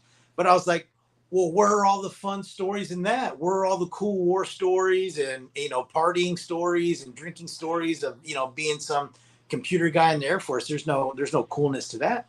So there's no way that I wanted it. So I wanted the same, I wanted to be able to sit around and tell the same stories that my dad and uncles, because, my grandfather served in World War II. My father served 70 to 74. My uncle Bill was in the Navy, like 66 to 69. He was in the Brown Navy in Vietnam. Um, my uncle Gilbert was in the Army. Uncle Tom was in the Army during Vietnam. So all of those guys were and they were all in combat arms. They didn't have any like killer stories of the supply hooch or anything like that. They were all real deal stories that they would sit around, drink, and talk at, or if we were watching Platoon or Full Metal Jacket or whatever, all that kind of stuff would come up, or my dad would get, a little bit drunk and, divulge some of the shit that he went through. And, and as a kid, it just fascinated me. And then obviously the very pro-American, pro-military culture of the 80s, G.I. Joe, like I said, Platoon, Full Metal Jacket, Rambo, Missing in Action, all of that stuff. And that's all that I wanted. I just wanted that experience, and ended up getting it. You know what I mean? It's funny how you say that, because my dad, he served, I think, 4 years in the Navy, and it was during Vietnam. And if you ask him if he was in Vietnam, he'll tell you no. And he goes, he's like your uncle will. He'll tell you that he served, but he was on a boat. He goes, we were in the Navy during Vietnam. He's like, but I didn't. He goes, I wasn't in Vietnam. We were on a boat. He goes, your other uncle, he was in the Army. He was in Vietnam. He goes, I won't take the glory for that. He goes, I was on a boat during that time, but I did nothing. We had nothing to do with Vietnam, other than we were just serving on a boat. So maybe for me, like, he never there was no glory stories, and that's not even a glory, like what your dad isn't saying. It's not so much a glory story maybe for him, but as a kid hearing this action and everything, oh yeah, it would entice you. Very much. I mean, it did. Even though like I said, that I didn't always have the best relationship with my parents through childhood and through my teenage years, and even into my early adulthood, if we make it into that. But my dad was always my idol, and everything my dad did, I wanted to do. My dad played first base, so I wanted to play first base. My dad was a huge baseball player, but I ended up being a catcher. My dad's favorite team was the Yankees, so my dad played first base. His favorite team was the Yankees, so I grew up loving Don Mattingly, number 23, Donnie Baseball. I don't know how many fucking Don Mattingly baseball cards I have, because to me that was my dad. My dad was that big in my life, because the way my parents worked, they worked opposite schedules. So my mom was at work all day, and then my dad was like the nighttime weekend security supervisor. Yeah. So he worked all week. So during the summers, we were with my dad all day. He'd take us toy shopping, take us to the movies, take us to the arcade back then, when they had arcades and stuff like that. So my dad was very, very influential in a lot of positive ways and a lot of negative ways. And so, like I said, I became an artist because my dad was a great, a good artist. I joined the Marines, so my dad was a Marine. And that was just sort of, I started smoking cigarettes because my dad smoked. I started drinking beer because my dad drank, you know what I mean? And it was just, my dad was who and what I wanted to be in a lot of regards. And I absolutely love that, because it says so much. And a lot of things that you said, like, my dad doesn't smoke. My mom smoked before she passed away. My dad hated smoking. Like, that was the one thing. I'm actually surprised they ever got married, because he hated it so much. And that's all my mom did, was she smoked cigarettes. She was like a chimney. It's not what killed her, but it was a time where that was just a socially accepted practice. I mean, you could smoke. I remember smoking in restaurants and smoking. Oh yeah, but my dad hated the smell of smoke. That's why I was surprised when they were together. But like, there was never alcohol in my house. Like, my dad didn't drink. He'd have a martini or a stinger when we'd go out to like dinner or something every now and then. But so there was never alcohol. So for me, there was never that temptation to drink anything. And then when my mom passed away, I was 13, but it was like, my dad had enough things and to deal with a 6-year-old daughter, and me, that I felt like there was no reason to ever add to that, right? And plus, like, you tell your parents that you'll never smoke, but my mom died, and so I just didn't. Like, that's the whole reason why I never started. And as time goes on, you're just like, hey, you know what? I've never done it. Why am I gonna fucking start now? Um, but I'll, like you said, everything how you idolize your dad. I think a lot of us do the same thing where like now I'm kind of looking like, yeah, my dad never did it, and it's probably the reason why I never did anything like that. Even to this day, I've never seen him drink a beer. Yeah, it was. I mean, like here, I mean, they wouldn't give us a lot, but they started giving us, a cup of beer, a little bit of beer when we were like 5 or 6 years old. They let us, drink beer. They give us, out of the can, and then my dad was a very heavy drinker from the time that he was 12 or 13 till I don't know, maybe about 10, 15 years ago. He finally had to quit. So when we grew up, I mean, him and his friends and our uncles and stuff, they every Cowboys game, every whatever, every birthday, every holiday, every whatever, everybody was, no drinking. So in the morning, what I mean, when we'd get up to go to school or whatever, there'd always be 2 or 3 beers floating around in the end of that, in that ice chest. So before school, I would, thinking I was being cool or thinking I was being like my dad, like that was supposed to be, I would drink 2 or 3 of those beers before I would go to, get on the bus to go to school. Or he smoked Benson Hedges menthol lights. Jesus Christ, those cigarettes are about that fucking long. I don't know, they're about that long. And I would smoke those because as a kid, because I thought that's what a man did. My dad smelled like beer and cigarettes, and he's the man. All of his friends and my uncles and all the guys on his softball team and on his security shift, everybody drank and smoked, man. It was the 80s. So in my head, like, well, if I want to be a man, I got to smell like cigarettes and beer. You know what I'm saying? And so I got to do those things. I got to join the military. I got to, and that was just the influence of life. No, and that's what I'm saying. Like, I never really done, like, until you said something, yeah, I never really thought of it like that. Where, I mean, I kind of knew, like, that's why I didn't do that. But I never really thought about that. Like, I was looking at my dad, like, well, this is what he does. And, my mom didn't, my mom swore. She didn't say fuck. She'll tell you she said it one time in her life. And I truly do believe her because I never heard her say it. And a matter of fact, I didn't hear my dad say it till I was like, I think like 23 or 24. I never heard him say it. And then it slipped out one day. And I probably heard him say it maybe 20 times in my life. Like, he just doesn't say it all. He just doesn't say it. I heard my dad. I hear my son say it, and he has no respect for me. I'll hear him like 20 times in an hour. I'm like, stop talking like that. Like, you don't even realize how bad you sound. Right. But as time goes on, like, you will. Like, you'll understand, like, there's a time that you can swear and a time you can't. And some people never develop that. I don't know why we got into this, but right. Quickly, I want to say, I think I said hi to Brian King. Full spectrum geek. I never really developed a taste to drink either. I know I've never seen you here. I hope Matthew isn't going to correct me. And then we have Coco Smooth, the casual collector. He says, yeah, that's me. Thank you guys for joining in. It's always good to have new people. Coco Smooth, I'll actually have. I think Coco's on next week, if I'm correct. If not, it's in a couple weeks. But he'll be on shortly. All right, so you only served for 4 years.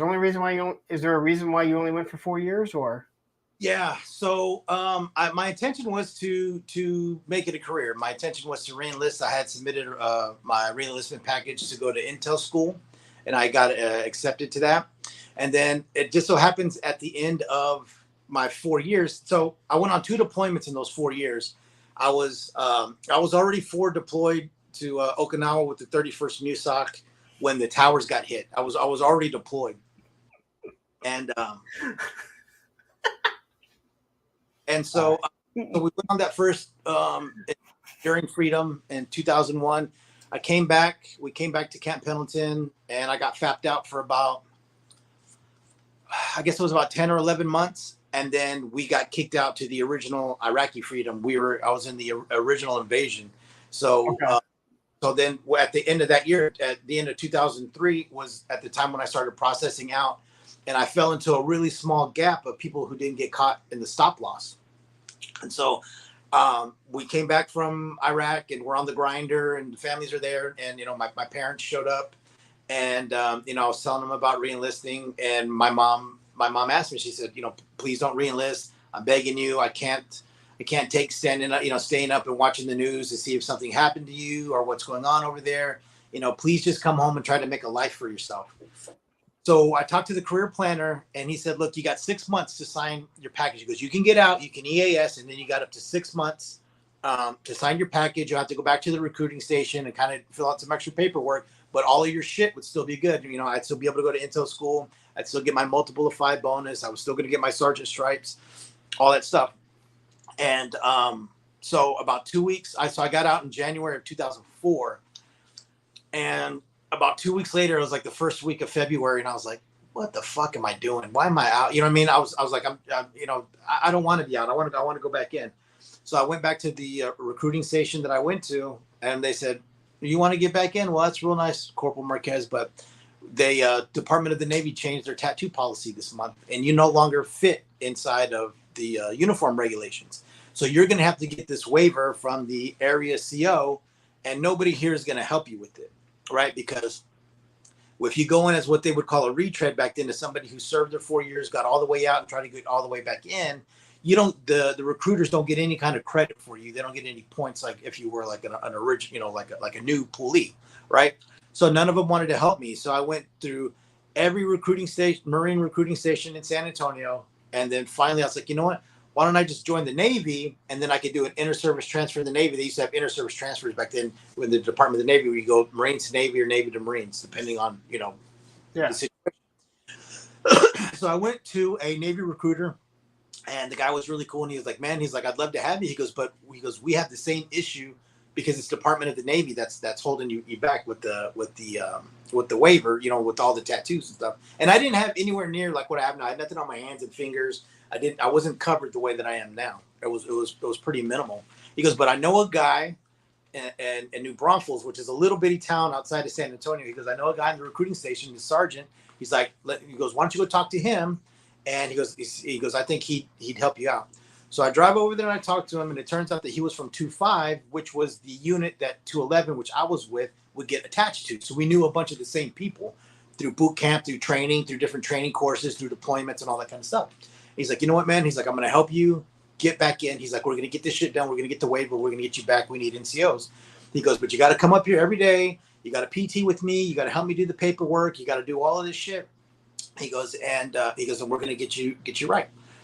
So I started doing that, and we were doing that for about a week. And then the staff NCOIC came back in off of vacation, and I was in the office, and the office was tiny. It was about the size of this room. It had 2 little desks, one little pisser, and the front door, and that was it. It was a tiny little thing. And the staff sergeant walked in. He's a tall, skinny white guy, and he looked down at me. And he goes, "Is this the Marine you were talking about, Sergeant?" And he said, "Yes, Staff Sergeant." And he goes, "Get him out of here. I'm not signing off on him." And that was it. That was the last possible hope. And so then I I wasn't able to get back in, and thank you.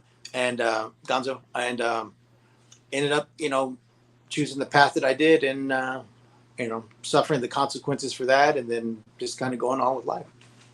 The tattoo thing is it's so crazy to me, but I also understand it from a corporate world where, again, sometimes my son doesn't fully understand when I say you have to watch things you do, because I'm not saying I think like this, but you have to look at how other people do. And, growing up, if you saw someone with tattoos, from where I was, they were a punk rocker. They were a biker, right? Yeah. Now I tell people, I go, me not having any tattoos makes you punk rock now. Yeah, I like having tattoos is the norm now. Right. There's more of us, or there's less of us without tattoos than with tattoos. It's fully acceptable. Right. And back when then, you see someone with a sleeve, like you don't think I mean, I don't understand. I don't understand why people get tattoos on their necks. I don't understand the face tattoos. I don't understand why you have them on your hands. But you know what? I don't have to wear them. Right. So it doesn't matter to me. Like my buddy is a personal trainer. He has his arms are completely done. It doesn't bother me. Like I don't lose any sleep over it. Right. Well, when I started getting tattooed and I started getting tattooed like in '96. So I started getting tattooed 30 years ago before the shit got to where it is now, where it's like soccer moms. When I got tattooed, I mean, the chick that was tattooing me was this old biker mama. She was smoking a cigarette with a 2-inch. And you had to pick the pattern off the wall that was behind chicken wire. They'd go to the file, they'd find the stencil, and it was like get you out. It was none of this, I got to get the ambiance right. Like, you see like on Ink Masters and all this fucking bullshit. Yeah. Where, their clients' canvases and all that kind of stuff. But the reason what had happened was because when I joined the Marines, I had tattoos. But with the Marines, as long as they weren't on your face, your neck, or your hands, you were good. As long as you weren't able to see them outside of your dress uniform, they didn't give a fuck. So I got tattooed quite a bit while I was in, as most combat armed Marines, most field Marines get tattooed. And yeah, right there, you're right, Coco. That's why I got it. And that's what I was saying about like punk rockers and skateboarders had them, but it's not like they they are today, where everyone has them. Right. Which is why I don't tattoo and really tattoo. Well, because of the accident, I don't tattoo too much in the shop anymore. But I've tattooed for the last 20 years, and that's why I really don't like the tattoo industry very much anymore. That's why I don't care for walk-in clients and any of that kind of shit. Because when I got into tattooing because it was counterculture, because it was nothing but military, gangsters, prisoners, bikers. I didn't after. The whole thing with like the corporate world, right? You know what I mean? Where I was, worked at the bank for a while and, for a couple of years. And once I realized that I wasn't going to be my past anymore, I wanted to go 180 degrees the other way. And, and I did. And it was, now I don't regret having all the tattoos that I have, because the vast majority of them have some kind of meaning. They're not just, shit that I got for the sake of getting. But because now it's like, even though I've been getting tattooed for 30 years, you're looked at like if you're the guy who's getting tattooed now with all of these goofy ass, I call them like novelty or fad tattoos, where every couple of years the tattoo fad changes of what people are getting. You know what I mean? I missed the barbed wire around the bicep. Yeah, my brother got my brother had got the tribal, the tribal. Anji, you know what I mean? Because that's what was cool in the mid 90s and all that kind of stuff. Totally different from now, you know what I mean? I think barbed wire is the best, especially when you see someone that doesn't have any muscle, and you're like, so what is that barbed wire actually wrapped around? It's just your fucking arm. Not You're much. supposed to have a muscle, like like the Ultimate Warrior when and the British Bulldog. If they didn't have muscle and they would have put the straps around their arms, that it would have looked like little straps, but it emphasized the arm. Right. It would have looked like those streamers that the girls used to have on their handlebars, right? Like on the I love that. as a tattoo artist and a guy that, is video, I can always tell what kind of a tattoo client or tattoo, collector, whatever they call them now. Like if they had that barbed wire band, I'll tell if they're a real motherfucker or not, because they will, if they only did the band from the visible part of the arm, or if they did it all the way around through the inside. If they did it all the way around through the inside to where it fully wrapped around the arm, they were with it. You know what I mean? They were pretty gangster about it. But if they did the shit where it cut off here and it cut off here in the back where it didn't go all the way around, people did that? Only I have an issue with symmetry. And probably from when I used to really be into working out, you want everything to be equal. Right. So if I ever had a I wouldn't be able to have a tattoo on one shoulder and not on the other one. Right. Like, and I would have to have something to equalize it. Right. And that's a big thing. I have a lot of clients that do that. They'll say like, hey, I just want one half sleeve. And I'll tell them right off the bat, start thinking what you're going to want for that other arm, because that's not the way it's going to roll. You're either going to go down or you're going to go to the other side, because you're going to feel off balance. and they'll say, no, man, we're not going to do it. And then I'll knock out that half sleeve, you know what I mean? And however many sessions that it is. And then, 6 months, 8 months down the road, they'll hit me back up. Hey man, I really want to, I really want the other side down, because I feel, when I look in the mirror, I feel unbalanced. I feel heavy on one side. I'm starting to insult people, I think. Beardy McBearderson. I had a tribal band around my puny teenage arms in the 90s. Why are you hating on me so hard? Well, my brother, yeah. Hey, if I haven't said something to insult you at some point, you haven't been listening enough. So you end up not rejoining in the Marines, or re-enlisting, not joining, re-enlisting. So what do you end up doing after that? Well, this Now is, you got all these tattoos, so you got to do something in the gangster. well, I had a lot of tattoos for that tattoo policy. I didn't have a lot of tattoos for what I thought. Like I said, I didn't have any of this. So what ended up happening was I kind of went through like a shitty period, because I got home. I came home basically straight from Iraq. You know what I'm saying? That we came home. Oh, I think it was like 6 weeks, and then I was out. And then so I went from Johnny has a gridiron tramp stamp. Don't ask how I know. Tony, we already know how you know. So I ended up to take your food to him in his truck while he's working late. I got it. Don't ask, don't tell, I guess, right? But yeah, so what ended up happening was I ended up kind of going through like I came home and I kind of went through like, you go through that odd transitional period. I went from basically being deployed in Iraq to being at home on the sitting on the couch watching, fucking Jeopardy with my mom. You know what I mean? And it was a huge transition. So I had a lot of issues with that. I couldn't find a job. You know what I mean? People weren't really hiring vets back then. It wasn't, the world hadn't become vet centric like it is now. There was no wounded warriors. There was none of this shit to help the vets. And so I couldn't find a job, but if I went out at night, everybody would buy me beers. You know what I mean? Hey, thank you for your service. Everybody. So I had nothing else to do. So I'd go out every night. And then I ended up going back and hanging out with the guys that I was hanging out at the end of high school, because they were, still my friends and my only friends here. And ended up getting wrapped up into some shit. And then so I got out in 2004, and then 2005 I got into some trouble, and had to go do a little bit of time for it. Oh, okay, so you ended up serving another way. Correct. About 6 years.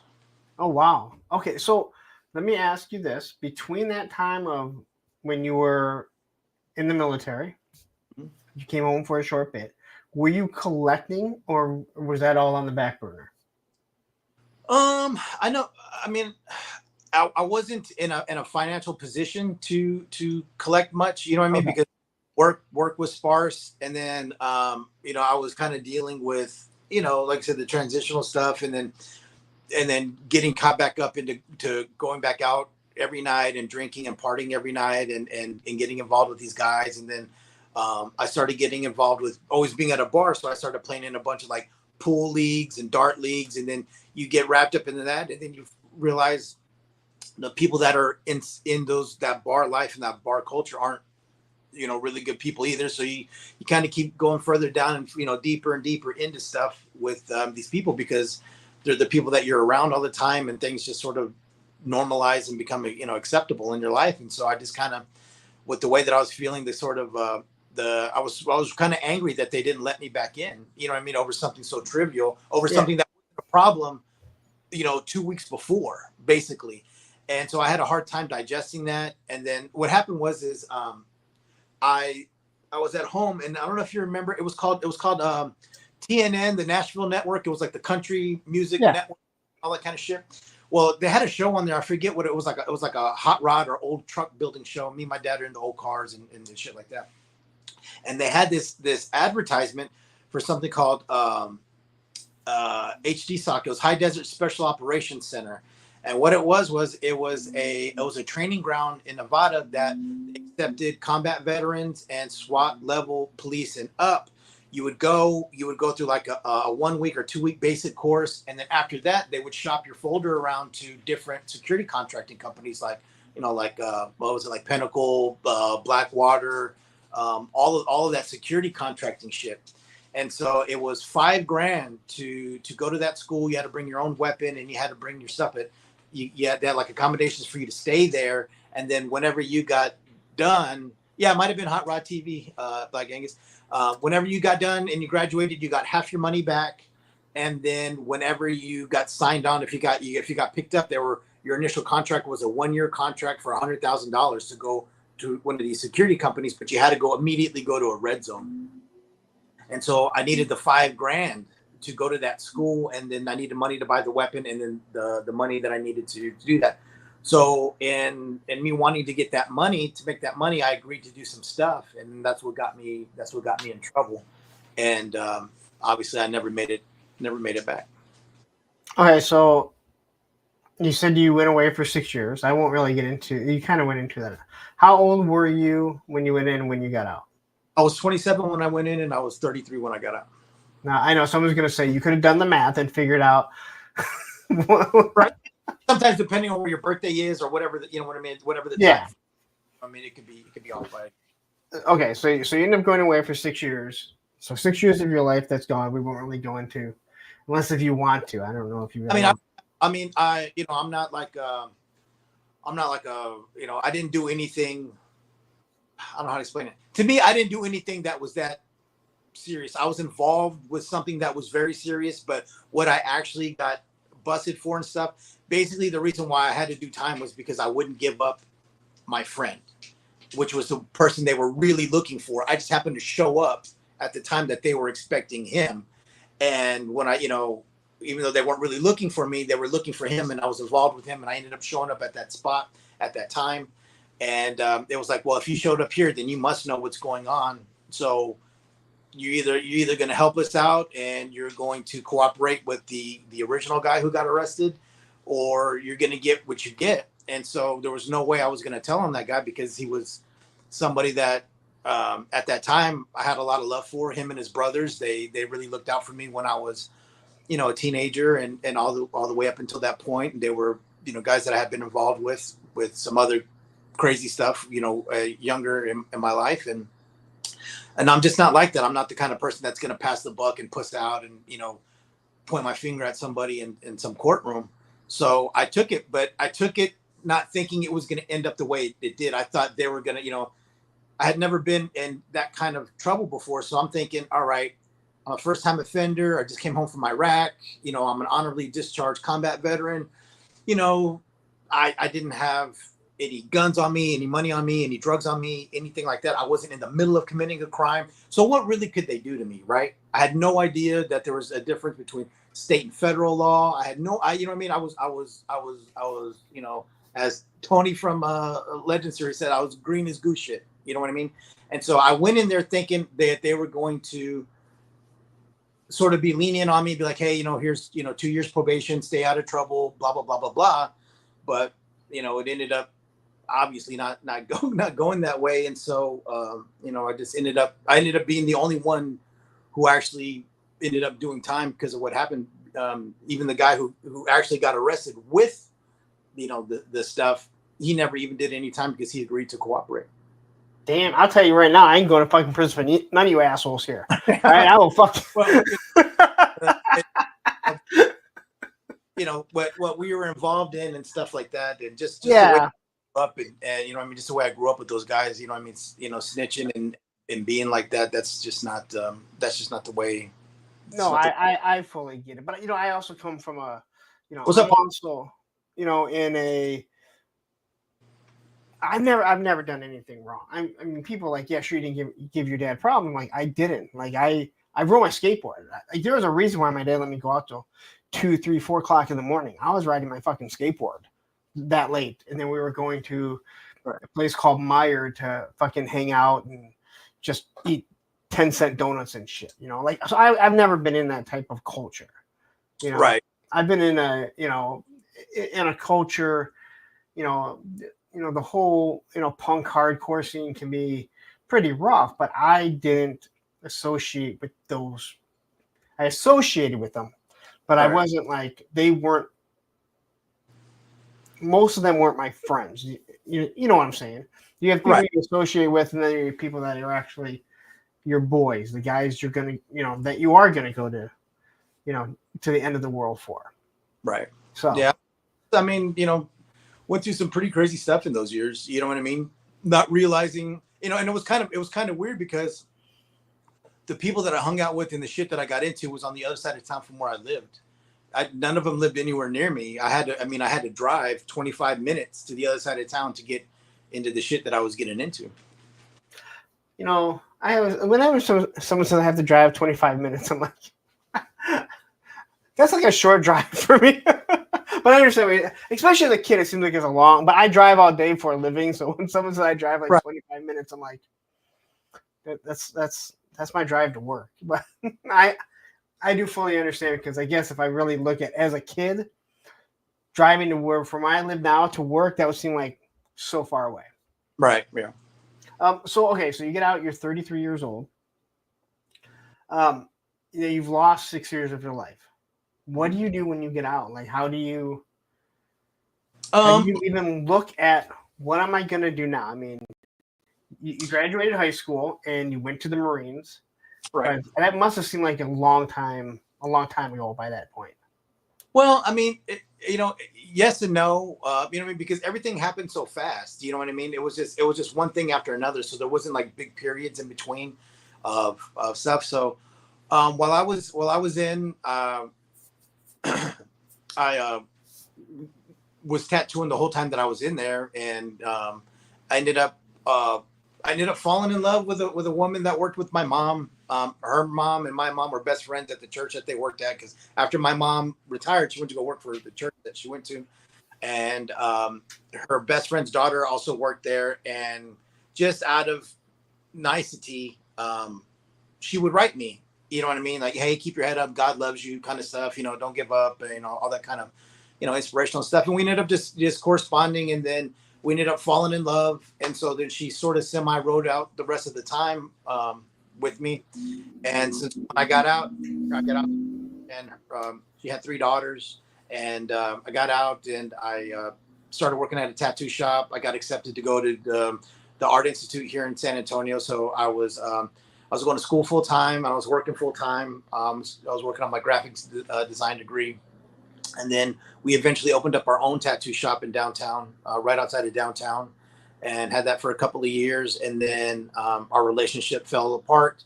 So we ended up having to close the shop because of my background. I didn't want to be on any of the paperwork. I didn't want to taint the business.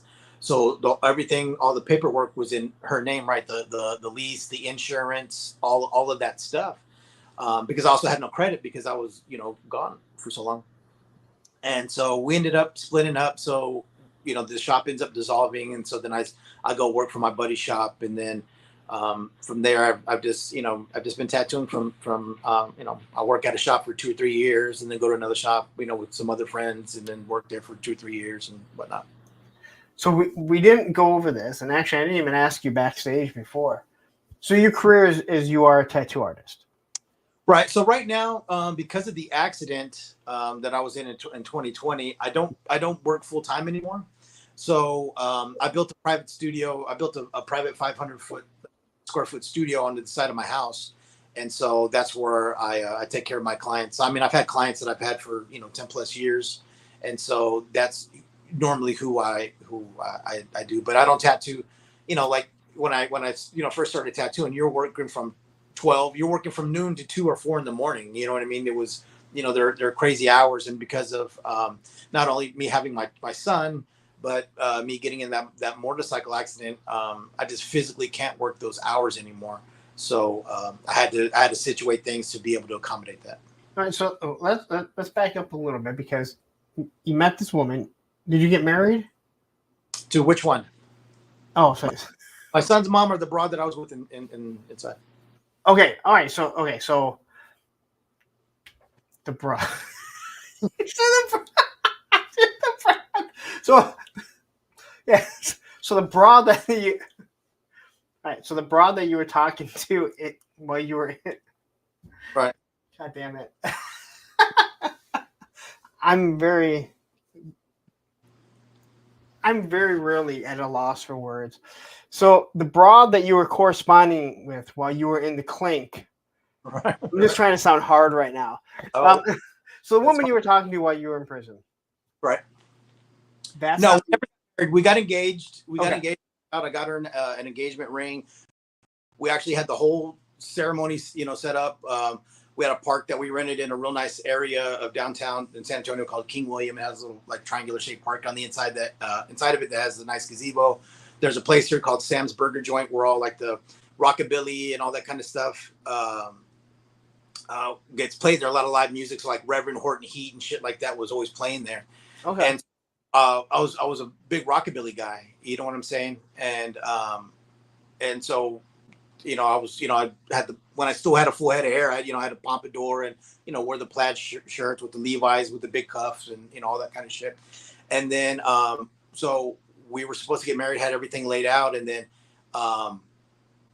the moms kind of started like, it kept transforming into shit that me and her didn't want. Like, well, you got to invite these people because they're such and such from the church. And you need to invite these people because they're such and such. And we wanted just a real small thing, you know what I mean? It was supposed to be more of just like a small party, and it ended up kind of spiraling out of control with that. So then we're like, it's just not the right time, and then we ended up not working out, and then we broke up, closed the shop, and then 2 years later, I met my son's mom, and then we got together we're together off and on for about a year and a half, and in that time she got pregnant, and then had my son. Bought the house, the whole shebang bang. Okay, so quickly, Mr. Mad Gus, he's from San Antonio. Yeah, I'm Texas. So not the West Coast, not the East Coast. You are dead center of the fucking U.S. Well, not the dead center. That would be middle. All right. So, so when you dissolved everything, it wasn't with a wife at the time. So just no, we ended up not ever actually tying the knot. No. Okay.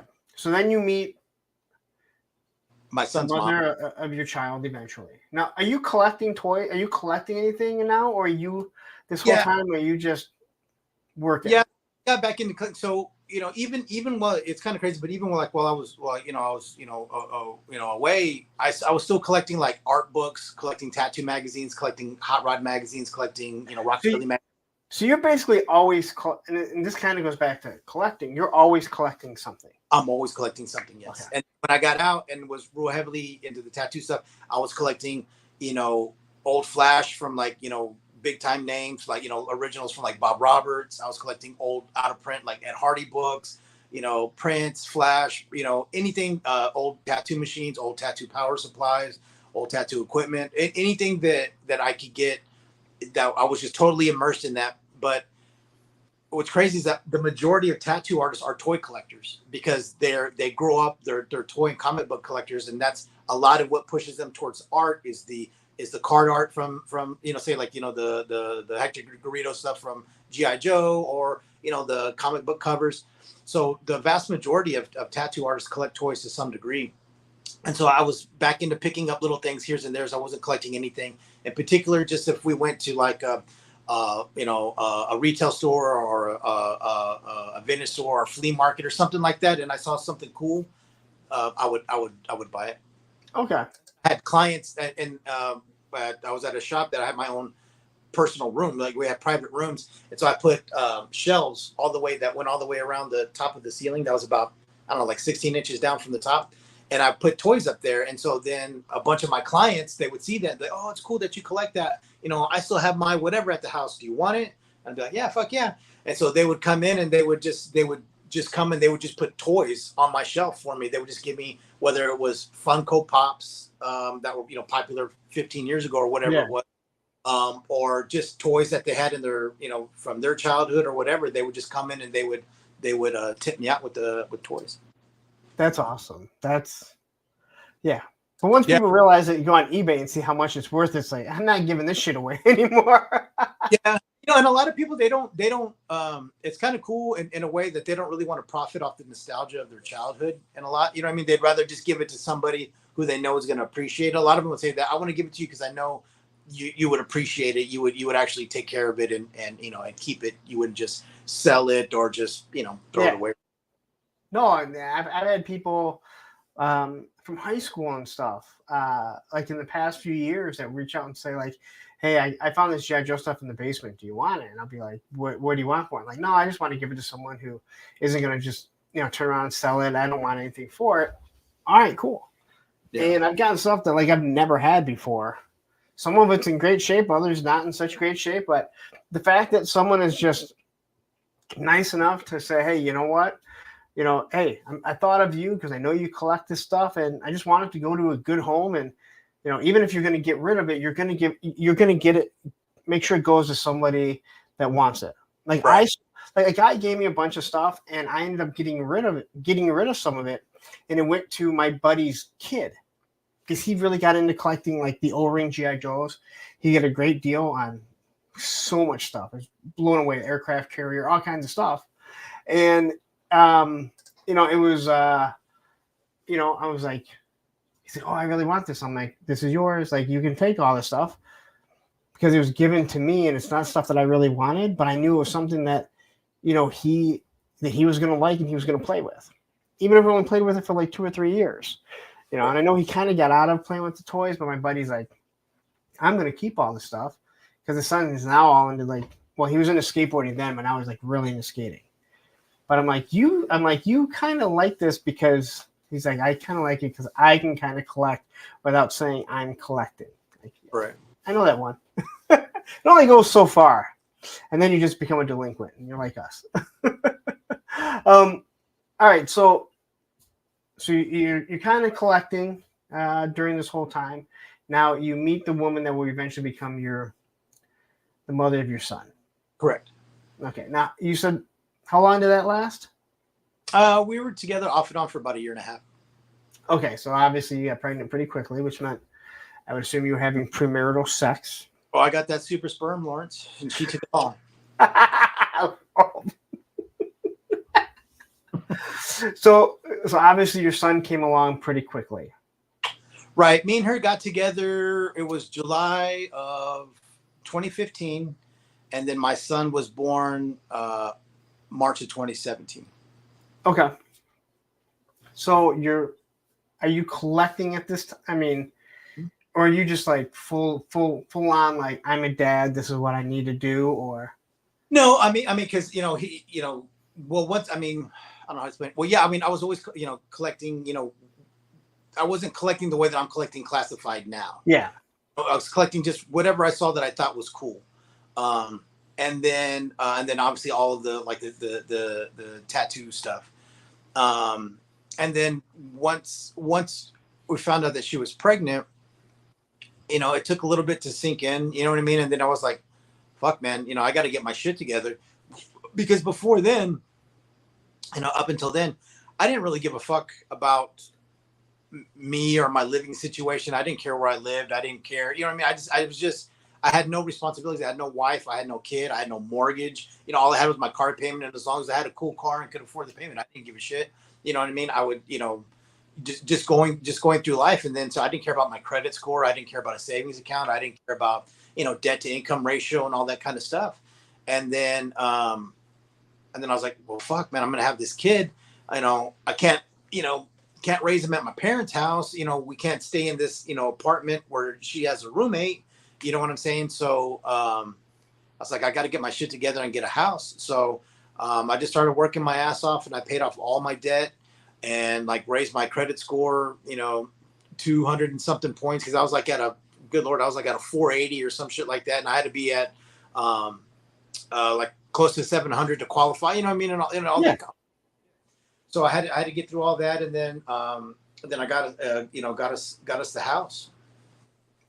All right, so your son comes along, and do you mind saying his name? Because when you said his name, I'm when you told me his name backstage, the only reason I'm saying that is because I'm assuming there must be a reason why that's his name. Yes, his name is Johnny Cash. His first name is Johnny Cash. One word, capital J, capital C, Johnny Cash. Okay. The reason his name is Johnny Cash is because one, Johnny is my father's name. Okay.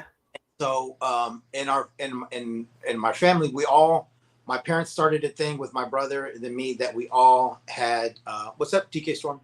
We all have the same initials, the JAM, right? Like I'm Joshua Andrew, my brother is Justin Adam, there's Jackson Arian, Julian Amber,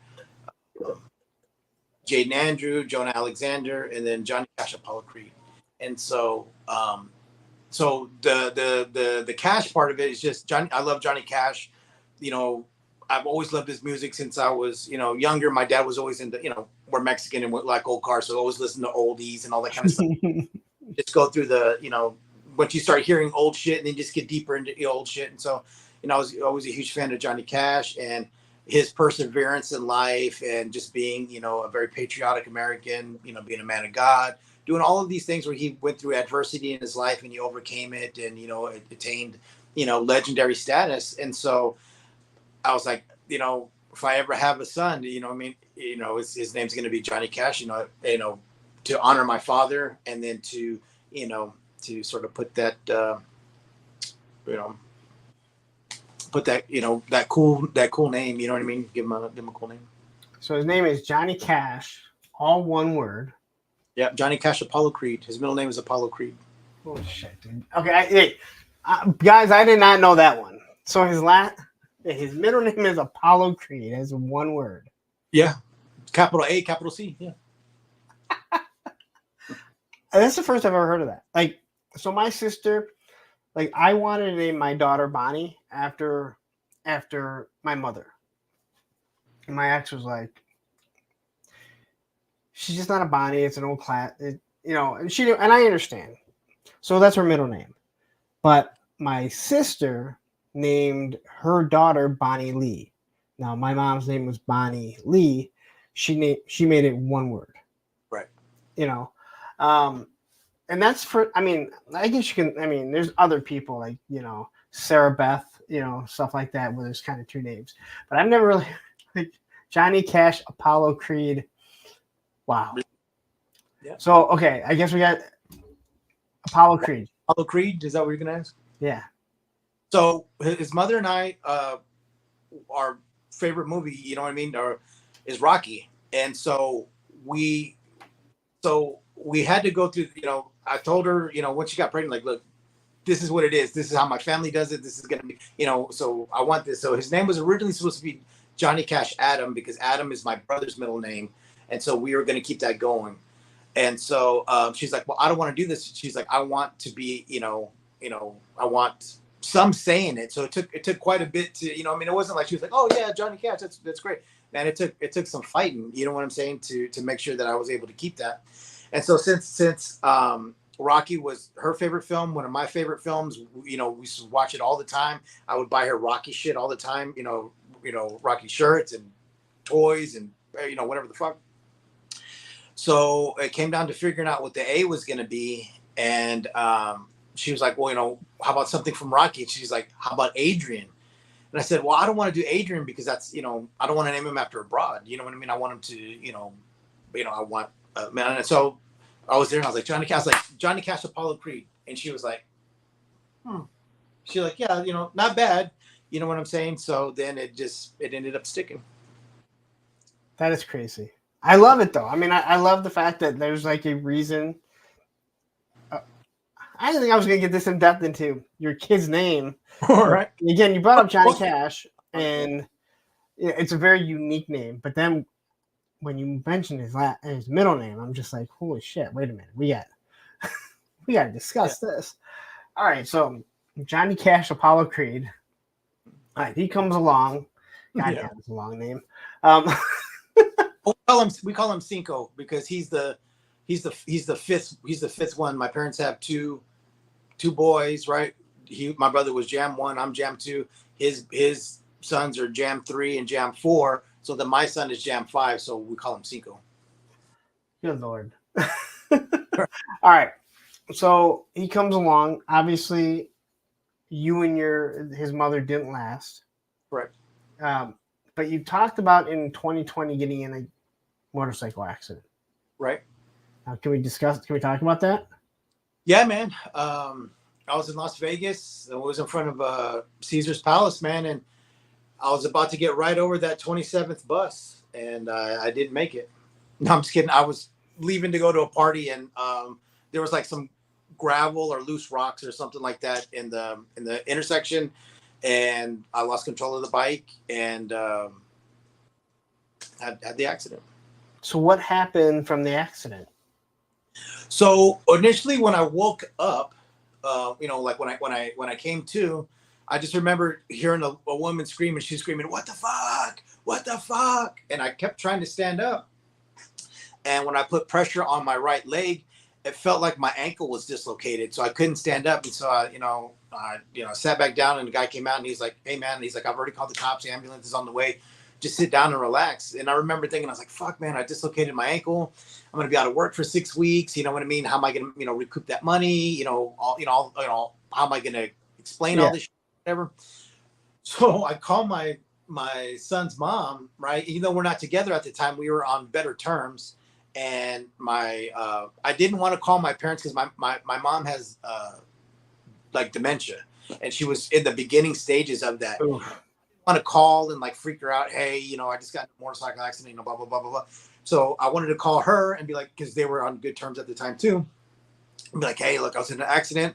They're going to, I'll let you know what hospital they take me to, all of that, but let mom and dad know and all that kind of stuff. But what ended up happening was that she answered and I said, hey, look, I was in a real bad motorcycle accident. I need to tell mom and dad. And she goes, whose fucking motorcycle was it? And I said, it was my fucking motorcycle, because she didn't know I had bought it. And she hung up on me, and she never called my parents. To this day, she's never asked me, are you okay? Is there anything I can do to help? Sorry, I hung up on you, or any of that stuff.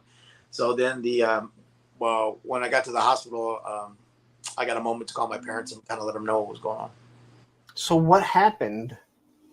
So what happened was, it's basically from basically on my right leg, from about halfway up my foot to about 4 inches up my shin, all of that got crushed somehow. Like I said, I don't remember much because I hit my head and I hit my back too. So like the helmet, I hit the helmet broke off. My back is still fucked up. I have like nerve damage, like all in here. I got like a lot of road rash and shit. So they had to basically rebuild my foot, my right ankle, and my right lower, tibia and fibia. So they had to reconstruct all that. So I had to get like you see in the movies where they have the X fix, where they have the frame around it with the rods going in, that kind of shit. So I had all of that around my lower leg, and so I had I think it was 3 surgeries in that first day for them to try to put all the shit back together. All right, so she's never asked you about it. Mm-mm. I mean, it must have been difficult because you're not together, so Right. you must have been sharing time with your son. Correct. So how does she not? She told me that. She said, so then when I talked to her in the hospital, right? Because I'm like, hey, we're texting, you know what I mean? And she goes, I don't know what to tell you. She's like, I'm not going to be dealing with this. My life isn't going to be inconvenienced for your decisions. I'm not dealing with any of it. So what I ended up having to do was, even though I wasn't even, working or whatever, I ended up having to pay for him to go to daycare full time. And then I had to keep him on my regular schedule. And then all the times that he wanted, so she did not change her life one fucking second, Lawrence. She did not she did not watch my son one extra second, one extra day. She said, I won't be inconvenienced by it. And she never has. Wow, I can't even.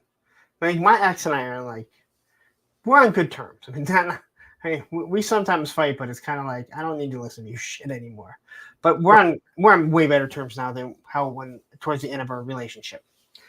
And I couldn't even imagine her doing that because, there's been so many. I mean, but my on the other side, my ex is the one that's had 4 back surgeries. She had an emergency appendectomy after we split up. She's had her thyroid removed. She's had heart surgery. She's had so many. I'm the one that's always been there for her, even Right. though she's like, you've never been here for me. I'm thinking all I've ever done has been here for fucking you. They're never gonna appreciate it, Lawrence. It doesn't Yeah. matter. You could buy them a fucking house. You could buy them a car. You could be there for every surgery, and the only thing that they're gonna remember is the one time you got drunk and called her a bitch, or you know what I mean. The one time you got to take out the trash, and that sets the tone for you forever. But yeah, but I mean, her and I have talked about this stuff, and she's like, if something ever happened to you, I would be absolutely devastated for the kids. Like, especially my daughter. I mean, you kind of saw how she was here. Everyone sees how she is. I mean, her and I have such a wonderful relationship. Yeah. But I could imagine. I mean, I could imagine doing that to, especially to someone that you had a kid with. Like that affects your child. Like that affects your child. And again, you said you were just riding your bike. Like you weren't. No, I mean, I wasn't trying to be Mr. Cool Guy, do stunts or anything like that. I just, I was going through the intersection. I was taking off going through the intersection, and there was loose gravel, rock, whatever it was. And once I started losing control, you know what I mean? Like you tense up, I tensed up, and I hit whatever it was that I hit. You know what I'm saying? Yeah. And, again, like I get, because if it was like you went back to prison because you were hanging out the wrong, like then it's kind of, I'm not letting this, like that's on you. Right. But like to be in an accident where, which is why they call it an accident, because it wasn't a purpose, man. You know what I mean? It's an accident. You know what I mean? again, like when I see the guys on the crotch rockets that are like 100 miles an hour going in between cars, I'm like, when you end up dying, I'm not going to feel bad. Right. I'll feel bad for the rest of your family, but yeah, it wasn't like that at all. I wasn't like an irresponsible, writer. It was just my shitty luck. And honestly, there was other events that kind of happened after that, which kind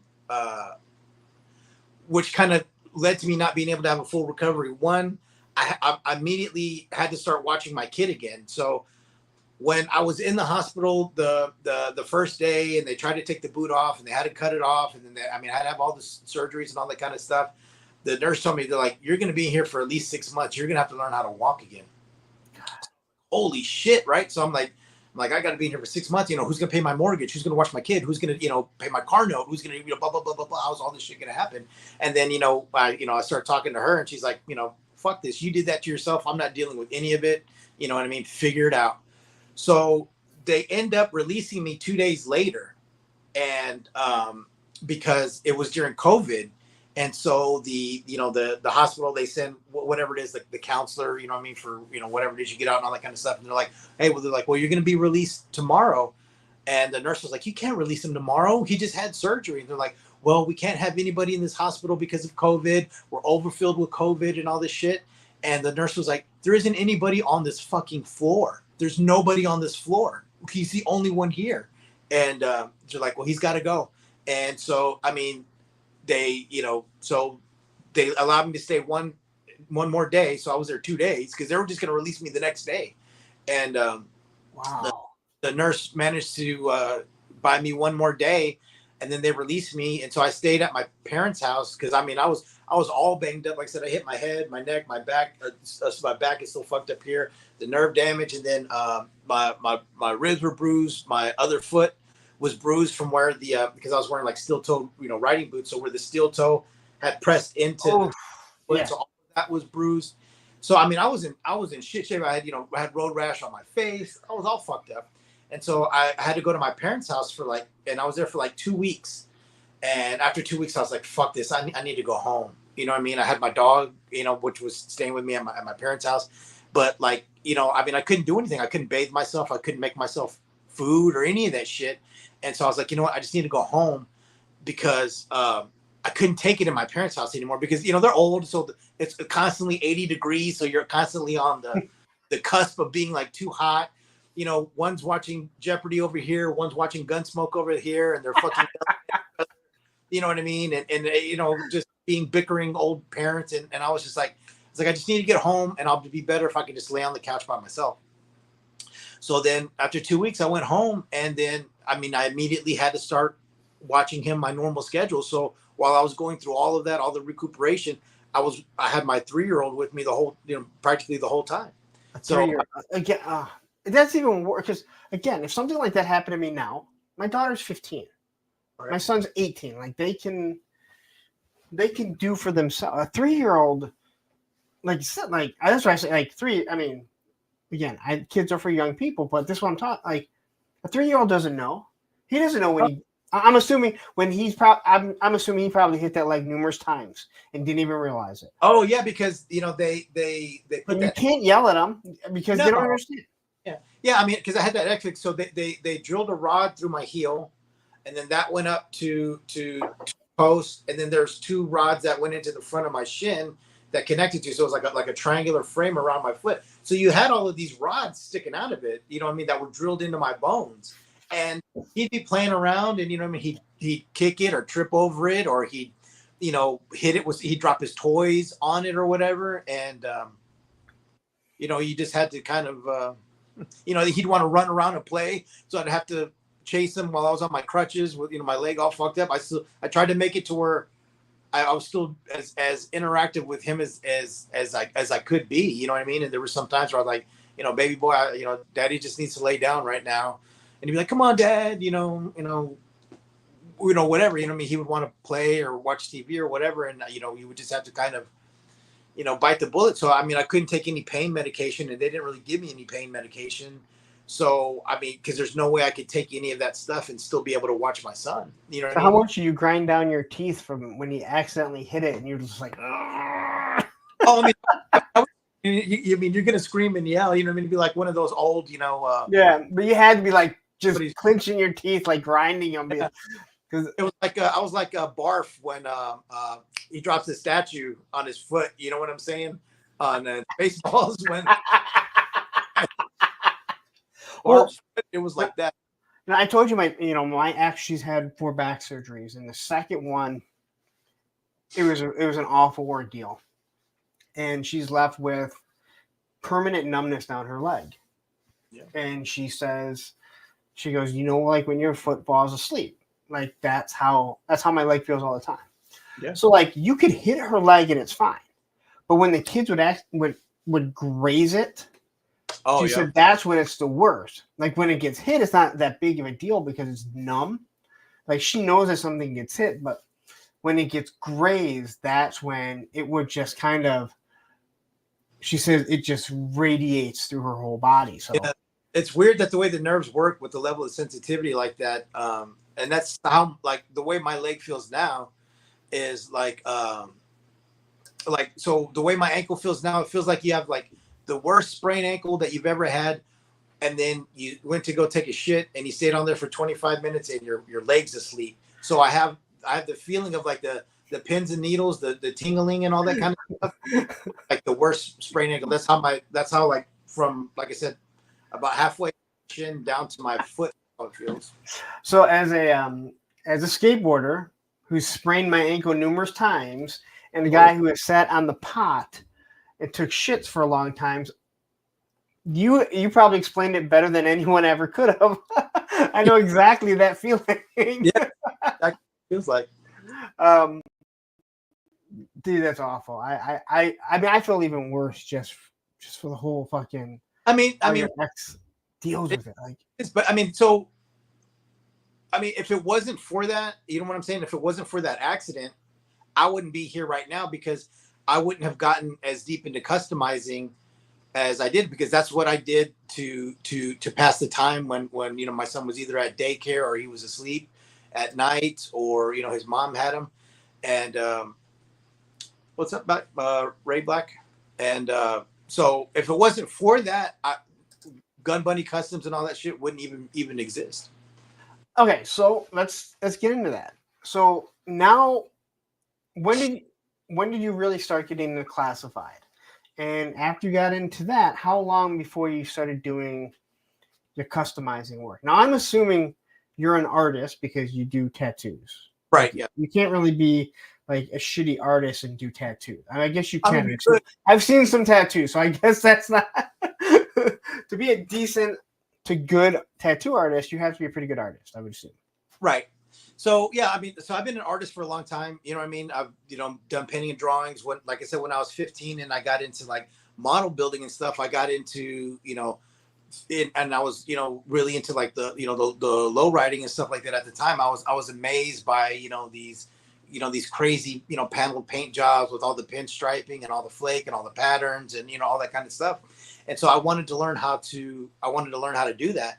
And when I was like 15, it was during that time when I had I gotten in trouble and I wasn't in school, and was starting to build models with my dad. We went to Western Auto or AutoZone or whatever it was, and my dad was getting something, and I was walking down the paint aisle because we would use Duplicolors sometimes to paint the model cars, for different colors.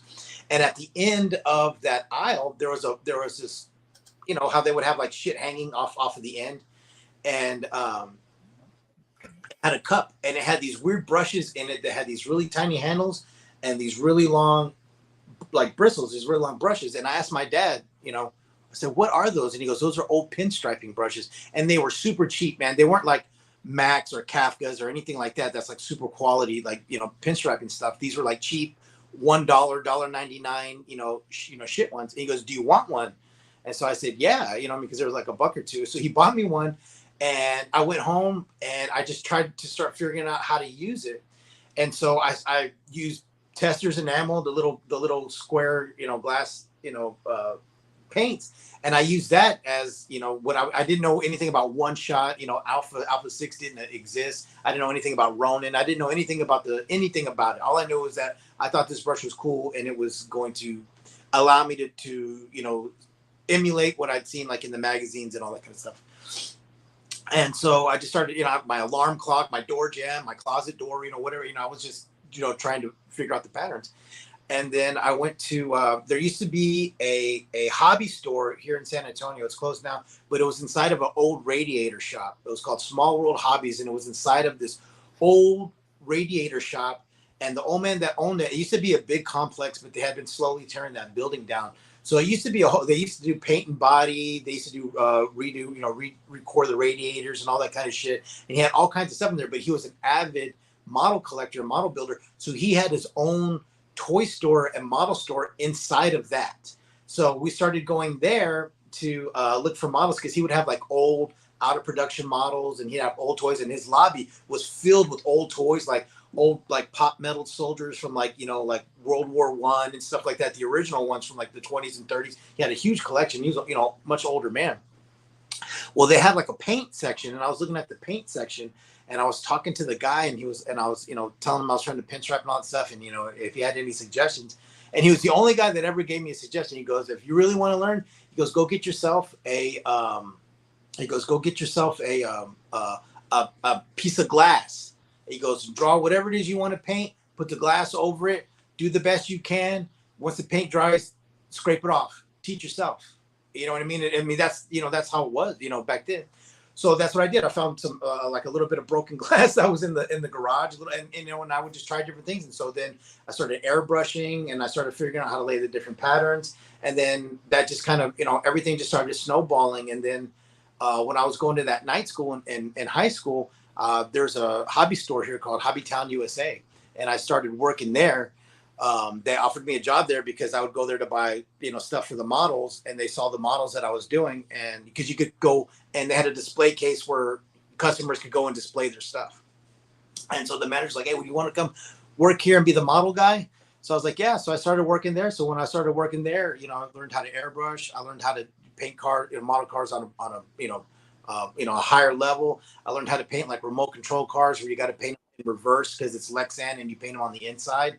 You know what I mean? And then do like model layouts, fucking RC planes. So I just kept, people will come in, hey, can you build this for us? Can you paint this for us? And we would do it. And so everything, I just kind of kept, stacking all the art skills, and it just all sort of culminated with doing, customs and bringing in all of that artistic experience into my customs. Wow. Okay. So when you got into, how did you get into classified, or were you collecting other things? No. So what happened was, like I said, it happened kind of right after my brother had found all the boxes of our old GI Joe toys in the attic at my parents' house that he bought. So originally, what I was going to do was I wanted to restore the pieces that we had. I wanted to find on eBay and find the pieces that were needed. And then I thought it'd be cool if I bought all of these lots, because back then you could get like a lot of junk parts of GI Joe. If I get these junk parts, I want to put all the junk parts back together to a whole vehicle or a whole playset or whatever it was. So that way there's more GI Joe toys in circulation forever. You know what I mean? That people just wouldn't throw away the junk, put them up. I wanted to actually put them all back together and then sell them or whatever. And I always had this idea of like a giant layout, like a 3 3/4 layout of all the O-ring stuff that I would constantly kind of design and redesign. And I would actually draw the layouts and figure out how many watchtowers I needed, how many all strikers I wanted it to fit, and you know what I mean. And I would come out with a real detailed thing. And then shortly after that is when they announced that they were going to do classified and then the Small Joe retro line. So really what I wanted to do was I wanted to start collecting the small ones again, because I thought that they were going to be replicants of the original O-ring. I didn't know it was going to be that 4-inch kind of 25th anniversary ones, which I don't really care for. I had about 20 of those and I just ended up giving them away. I didn't really even care for them. So then I didn't like those. So then I was like, well, I like these classified ones. They were 6-inch. And like at first, like everybody else, I was like, what's with these goofy, space, catcher's equipment, shin guards, and, this giant, fucking chopstick gun that, tuning fork that Roadblock has, you know what I mean? All that kind of stuff. So I immediately started getting weapons from Marauders Gun Runners. And so then, I was just going to collect them. I was going to get one to open and one to keep in the box, you know what I mean? And I wasn't going to do anything crazy. And then I started seeing people do small amounts of like customizing to it, to where like they were putting, they were painting the white undershirt on that V1 Roadblock underneath that vest that he had on. I was like, fuck, man, I want to do that. And so then, I tried that and, kind of fucked up because, I know art and I know all kinds of stuff, but I'd never done action figures like this before. So then you kind of figure out the different paints, figure out, the different shit that works. And then it just sort of kind of started snowballing, and, the line got more and more popular, and then more and more, waves got released. And then, honestly, I didn't think that they were going to make more than maybe like 24 or 30, 25, 30. I'm blown away by how many there are. Yeah, because if you really remember, if you were there in the beginning, it wasn't really that well received initially. People were talking mad shit about the way that they look. They're too futuristic. Everybody's a catcher. Why do they have shin guards? All of this shit. So I didn't think that they were going to be around that long. I didn't think that we were going to be 150 into it like we are now.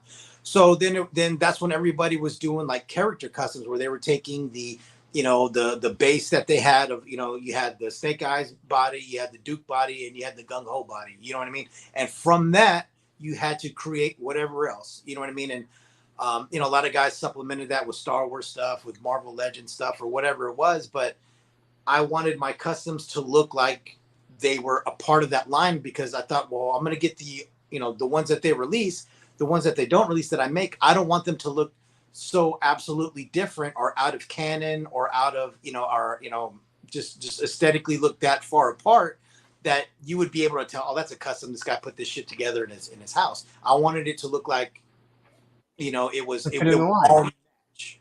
And so then I started buying more Joes. So then that way I could get the body, I could get the parts or whatever. So I ended up buying like 20 Dukes, you know what I mean? To get the parts. You know what I mean? To get the bodies, to get the belt, to get the, whatever it was. And then it just kept snowballing and snowballing and snowballing. And then I really didn't start picking up a lot of traction as far as like followers and all that kind of stuff until I started doing the vehicle stuff. Okay. So you started doing your customizing. Now, when did you start really realizing people were paying attention to what you were doing? Was it from Instagram? Was it from YouTube? Right. So it was Instagram. I had Instagram for quite a while before I had my YouTube channel. Actually, the first person to give me any kind of recognition was Viper Island.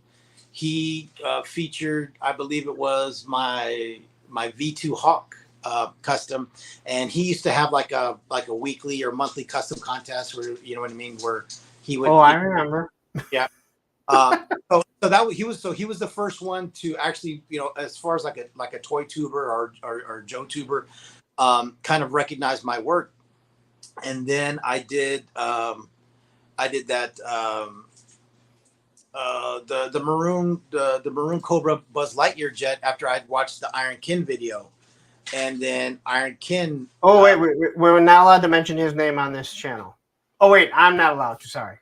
Okay, yeah, and so then I started. So then he started featuring my stuff in his videos, and then I started getting more and more stuff, and then it was actually him. It was actually Iron Kin who was like, "Hey man, you need to do, why don't you do your own YouTube video? You might as well do it. You're doing your thing." And so it was actually Iron Kin that suggested and motivated me to actually start my YouTube videos. And then I don't know, maybe about 6 months, 8 months after that, if I'm not mistaken, like around that time frame, maybe 6 months to a year, Articulated Ninja showcased one of my videos where I did the $20 Walmart crawler, RC crawler, where I made it look like a, sort of like a Cobra off-road vehicle. And once he featured me, he gave me, I got like 500 subscribers. I'm looking right now. You have 2,500. So I rarely even get on there and look. I don't even know how many followers I have or any of that stuff. 2,470. Oh shit. Yeah. I mean, is that 2.47K? Is that a lot? It's a good amount. I mean, you figure like Tony's shooting for 100. Tony's shooting for 1,000 right now. I think KJ is at like around 500. I mean, I've had that for like two years now. 2 or 3 years now. So I started 2 or 3 years before them. Yeah. I mean, because they're talented. They make good content. Oh no, I'm just saying like you'd be surprised how many people aren't even close to 1,000 yet that are putting out a lot of content and a lot of good content. I'm not even like monetized or any of that stuff. I got accepted to, but like I'm not a real computer savvy guy, and so like I'm locked out of the email that's attached to the thing. So and that's another reason why I don't post much, because I'm like, well, if I want to monetize, I basically have to start the channel all over again, so I can continue to post content that'll never monetize or really get anywhere. You can start all over. Now you can go in there and either request it or change it, but I have the same issue with another channel. I can access everything on my laptop, and even though I have the password, it won't let me put it on any other on my other computer, so I can't change it, and it's very frustrating because when that thing goes, I can't access that. So I understand kind of what you're saying about. So like if you go you're monetized, right? So once you get accepted and says you're our YouTube partner or whatever the fuck, you got to scroll down and there's a a button that you hit where you got to start submitting your information. Yeah. Well, once you hit that button, you got to re-sign in. Yep. You got to log back into that next page. Well, when you log in, you got to do 2-step verification. So it'll do my phone and then it'll do that email. And I created that email. It's not the one that I usually use. I created it strictly just to get that channel up, not ever thinking I was going to get monetized, not ever thinking I was going to get any of that stuff. So in order for them to send me the second verification, that email has to be logged in someplace else. Well, I don't have I had it on a sheet of paper. I had all my passwords on a sheet of paper, and that sheet of paper, it disappeared. So I know exactly what you're saying. So I've been honestly thinking about just sort of kind of starting back over again. I don't know if I would remove that channel or figure out some way to redirect to another. Yeah, I would look if you can access it, even though you don't have it. Go in there and try and change the email to an email that you can get it. Eventually, because you have over 2,000 subs, you should be able to reach. YouTube is actually pretty easy to reach. You can actually talk to a real person, at least chat with a real person, and maybe get that taken care of. Because I wouldn't want to start over, not with 2,500 subs. Right. Right. I mean, And yeah. you might as well make some money off of it. I mean, you have 71 videos and you have almost 2,500 subscribers. That's huge. Yeah. Especially in our community. Yeah. I mean, and honestly, I would post more stuff if I knew that I was going to be able to, you know, correct the situation with the channel. Yeah. Okay, so you get into customizing. Now, are you collecting anything else other than classified? No. So I'm one of those people where, like, if I start collecting something, I don't stop until I have everything. So if I were to collect multiple lines like McFarlane DC, Star Wars, Marvel Legends, or any of that stuff, which I all like, you know what I mean? Yeah. I got a Star Wars tattoo, like I got a G.I. Joe tattoo, obviously a Marvel fan and all that kind of stuff, DC fan. I'm one of those people where if I start something, I have to get all of it. And so if I started multiple lines, I would have to get all of them in those multiple lines, and then I would want to customize them. And it would be, I mean, fuck, man, I'd be homeless. I'd be living under a house of, you know, toy boxes. You know what I mean? No, I fully understand what you mean. Like, you don't have to explain it to me. So as you get into it, how did you decide the vehicle? How did you decide 6-inch vehicles? Did you start with actual vehicles or did you start creating your own? Well, the first one that I did was it was that New Ray ATV that a lot of people were using, you know, 4 years ago. And I painted it, I took it apart, painted it blue, created a little, I made a little, like the flamethrower on the side out of a junk box that came off of the Fortnite figure that looked like Firefly that I got before they released Firefly. I got to Firefly. And so his parts, I love that one. Yeah, it was pretty cool. His parts I turned into the flamethrower, and that was the first one. And, you know, I don't know, it got like 12 likes or whatever the fuck it was. And then as time went on, I was like, man, you know, and also it was at a time, it wasn't like now. You're talking about, we were getting like 2 waves a year of 4 figures. You know what I mean? We weren't getting many figures. We weren't getting shit. Everybody was, everybody was making customs then. You know what I mean? You know, it wasn't just the bigger names. And and so, I mean, every day I couldn't wait for my son to go to sleep or for me to get into my studio here. And I would get on Instagram, and there was 2 guys that I would talk to every day. And that was Ray and Junior Customs and Dartgate 1313. And at that time, Big Pat was still making Joe Customs. And we would just be chatting all night. I'd be watching, you know, The Sopranos or whatever it is I was watching. And he'd be like, oh my God, did you see such and such made a monkey wrench out of, you know, the Thor vest? Oh my God, you know what I mean? Everybody would make it, and there was just a high level of excitement and creativity. And even the casual collector was making, you know, Kit Bash Customs and all that kind of stuff. Yeah. And then it just kept going on from there. And then I was like, well, I want vehicles, you know what I mean?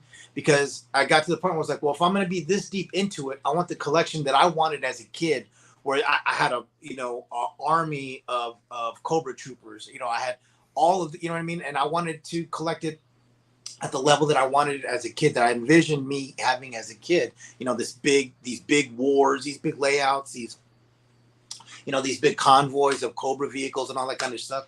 I was like, fuck it, I'm an adult now. I can afford it, or I can afford as much as I can. Yeah. And, you know, just keep going. All right. So Aaron the Toy Enhancer wants to know what's been your favorite custom so far?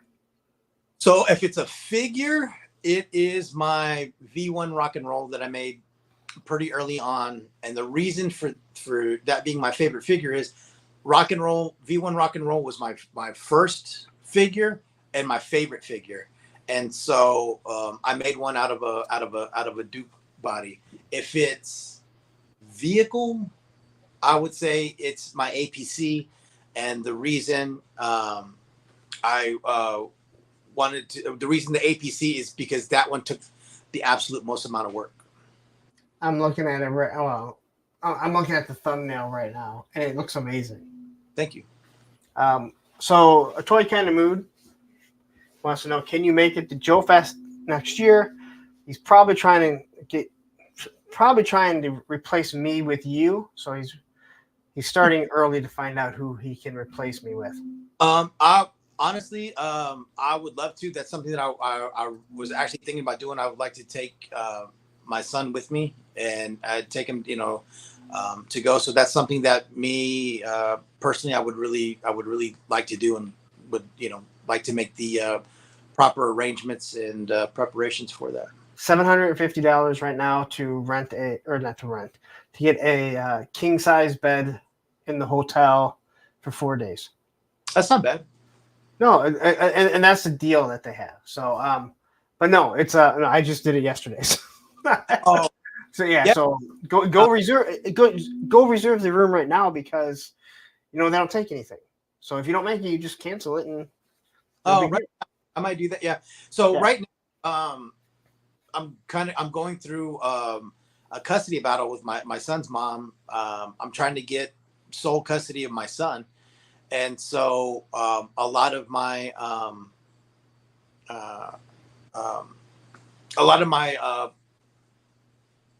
additional funds, or a lot of my obviously is going to the lawyers right now I know that one. in order to do that. But I'm hoping that that definitely I'll be able to make it next year. Well, that's what I'm saying. Just, I mean, if you're thinking about going, just reserve it. It doesn't cost anything. You don't have to put anything down. And then if you don't use it, you just cancel it and say, hey, you know what? Let it go to the next person. But Yeah. that's what I was like. Why wouldn't I just fucking do it right now? Because if I end up not going for some reason, it hasn't hurt me. But if I end up going and then you have to scramble, then you're just kind of fucked. Right. Yeah. I mean, I'd be, if I didn't have my son, I wouldn't give a shit. I'd sleep in the car. You know what I mean? Wash my ass in a truck stop or whatever it was. You know what I mean? Yeah, it's fucking 100 degrees. It's not like you're gonna freeze. Yeah. Hot and humid. But you're used to hot and humid, so. I am used to hot. Poor Tony was whining and crying. Oh my god, it's gonna be so humid. I don't know what I'm gonna do. Like, shut the fuck up. Yeah, he's out there in that dry heat, 120. Yeah, I know. All right, so I gotta ask.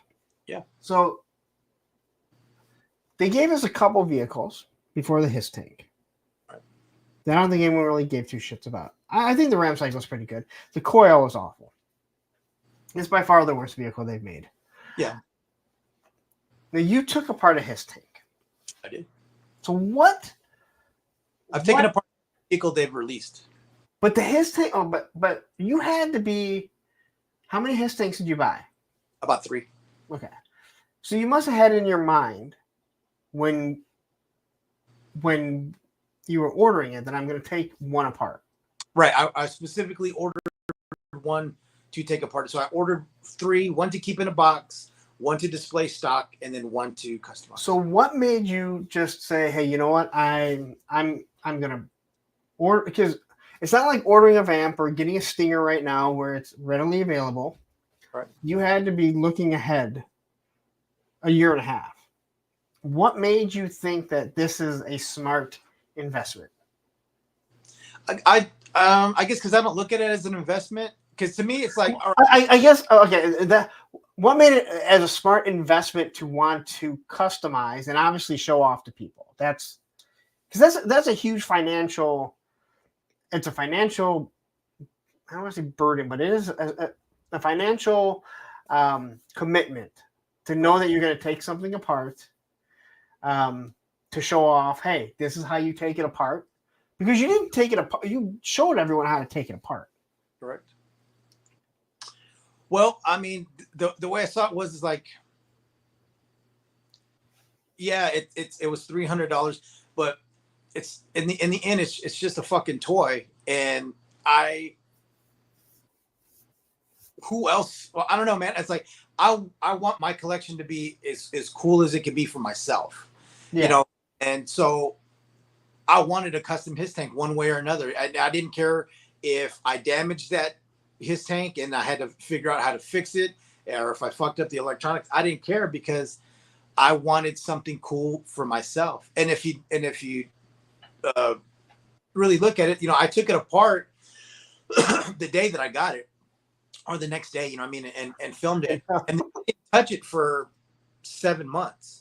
It sat for 7 months because the way that my process works is I have to the light has to go off. I have to see it. I have to see every aspect of it. And so if I don't see it in my head and I don't see it's going where I want to go, I don't touch it. That's why my slugger's not finished. That's why that shark's not finished. It's not because I gave up on them. It's just that I get to a certain point and then I'm like, all right, I made it as far as that I can make it with the amount of intelligence that I have, or the amount of money that I have, or the amount of materials, or whatever it is that I have. And now I got to figure out the next step. And I don't want to do things to just do it in order to have it done. I would rather put it on the back burner. And then once that idea pops clearly into my head, whether it's the paint scheme, whether it's how to do the weapons, whatever it is, then I finish and I execute, because, you know, it's at the end of the day, it's on my time to get it done. And so it took 7 months for me to figure out exactly how I wanted to paint it. And it popped into my head one day. And then the next day I painted it. So when you were ordering it, again, you were going to customize it, but did you also have in mind, I'm going to film this, I'm going to create content out of this? Do you think like that when you're doing stuff? Because I mean, I clearly do. Like, I mean, I know that when I order stuff, I'm ordering stuff early. I'm paying sometimes a little more because I'm going to create content out of it. Right. So are you thinking? Because again, you're thinking 18 months out. Right. And so yeah. So so if you look at my videos and my very first one was how to take apart a RAM cycle. And so then what happened was that, I learned how, I figured out how to take apart a RAM cycle, filmed it, showed everybody how to do it. And then as time went on and they released other vehicles, people would ask me, hey, do you know how to take apart this one? Blah, blah, blah, blah, blah. So then I just said, you know what? Well, then I'm just going to take them all apart. And a lot of it was, a lot of what drove me is like, I want to be the best that I can be, right? And so in my head, like if Lenny liked my shit, or Hasbro was like, hey sir, would you mind painting a custom, for us for an exclusive con giveaway or display, or hey, can you help us with these color theories, or whatever it was, right? So in my head, I was like, I have to be better than Hasbro. I have to be better than so and so, and so I have to, like, in my head, I have to, the only way to get there is to, you got to keep ratcheting up whatever it is that you do.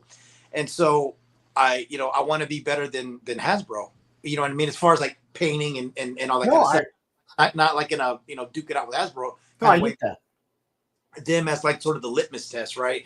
Them as the measuring stick. So I want to be able to paint better than what Tony from Hasbro paints, when he shows his shit, looks like he showed Wild Weasel. I want to be able to paint better than that. So I want to continue to paint and do the best that I can until somebody like Hasbro says, hey, will you do this? Now, will they ever do that? No, they never will. You know what I mean? Because obviously they're a multi-billion-dollar corporation. They can have anybody do it. They don't need me at all. But that's what drives me. I want to be better than them. And so taking it apart, you know what I mean? You can paint vehicles without taking them apart, but then you start running into a lot of issues. So it's just easier and you get a cleaner and better paint job if you take it apart. I mean, I used to always say, like with skateboarding, I would always look at someone and be like, I want to be better than him. Not to be better than him, but because they're that good. Because my thinking is by the time I'm better than them, you would assume they're going to be that much better. So you're always looking to strive because not to say I'm better than them, but because they're that good. And if you're above that, that means that someone is recognizing your work. Right. And I don't look at that as like being competitive against them. I look at it as, hey, this person is that good. That's how good I want to be. So, I mean, I feel like everything you've explained is exactly what I've said numerous times when it came to like how I was when I skated. Christine asks, do you stick to your original design in your head, or do you allow for change in your customs? It kind of depends on the build, on the custom, because there's some times where, like with the His Tank, I saw it and I was able to execute it and there was virtually no hiccups. It happened smooth. Everything worked out the way it was in my head. And then there's times like with right now, like with the shark that I'm doing, to where I was able to get the panels to pop up for the weapons. But because of the size of the panels and all this kind of stuff, just things aren't working out with the weapons that go in it. And so once you reach a point like that, you have to kind of start going off of what you think was going to work and start figuring out things that will work. You know what I'm saying? In order to finish executing the custom. So sometimes just based off of whatever the vehicle construction or what you get with the vehicle, sometimes you do got to do a little bit of, call a little bit of an audible on it. Okay. And again, like I can tell you how much Tony, like Tony will tell, like when Ray Paz told him he loves his stuff, like he was like a kid in a fucking candy shop, and I fully understand because it's getting praise from someone who you respect and I don't want to say look up to as much as you look to them for inspiration, right? Right. I really hate the whole looking up to people because we're all equal people, We shouldn't be really looking up to anyone, but you do look to people for inspiration. Inspired. Yeah, you'd be inspired. Like for me, when it came to figures, to me, the two people that I thought were the best at making, Joe customs was Stronach and, Yojo Ara, the Giles Gifford. To me, their shit was, leaps and bounds above everybody else. I'm not on Facebook, so I don't know anything about the Facebook groups. Excuse me. So to me, those guys. I'm sorry. Wait. Oh, yeah, apologies, Ray Murphy. I'm sorry. I didn't mean to say that other thing. That guy thinks I'm a total douchebag. Not Ray Murphy. He likes me. Ray Paz thinks I'm a douchebag. Shout out to Ray Murphy. That's he can fuck off. So I apologize for saying that because that was my bad. Right, but you see people and it's like it's a friendly competition. You want to be able to get to the level that they're at, and like I was saying, when I would couldn't wait to get to the workbench and talk to Ray and Junior Customs and Dark. We would look at people's shit that custom that came out and we'd be like, what legs did he use? What boots did he use? What accessories did he use? How did he paint it like that? What colors are those?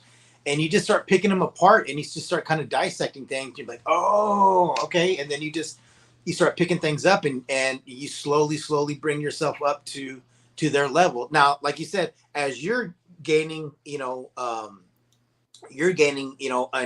your experience, your level of what you could do, they are too. You know what I'm saying? So you're never, you know what I'm saying? They're always going to be 2 steps ahead of you. So your pinnacle is always going to be 2 steps behind them. You know what I'm saying?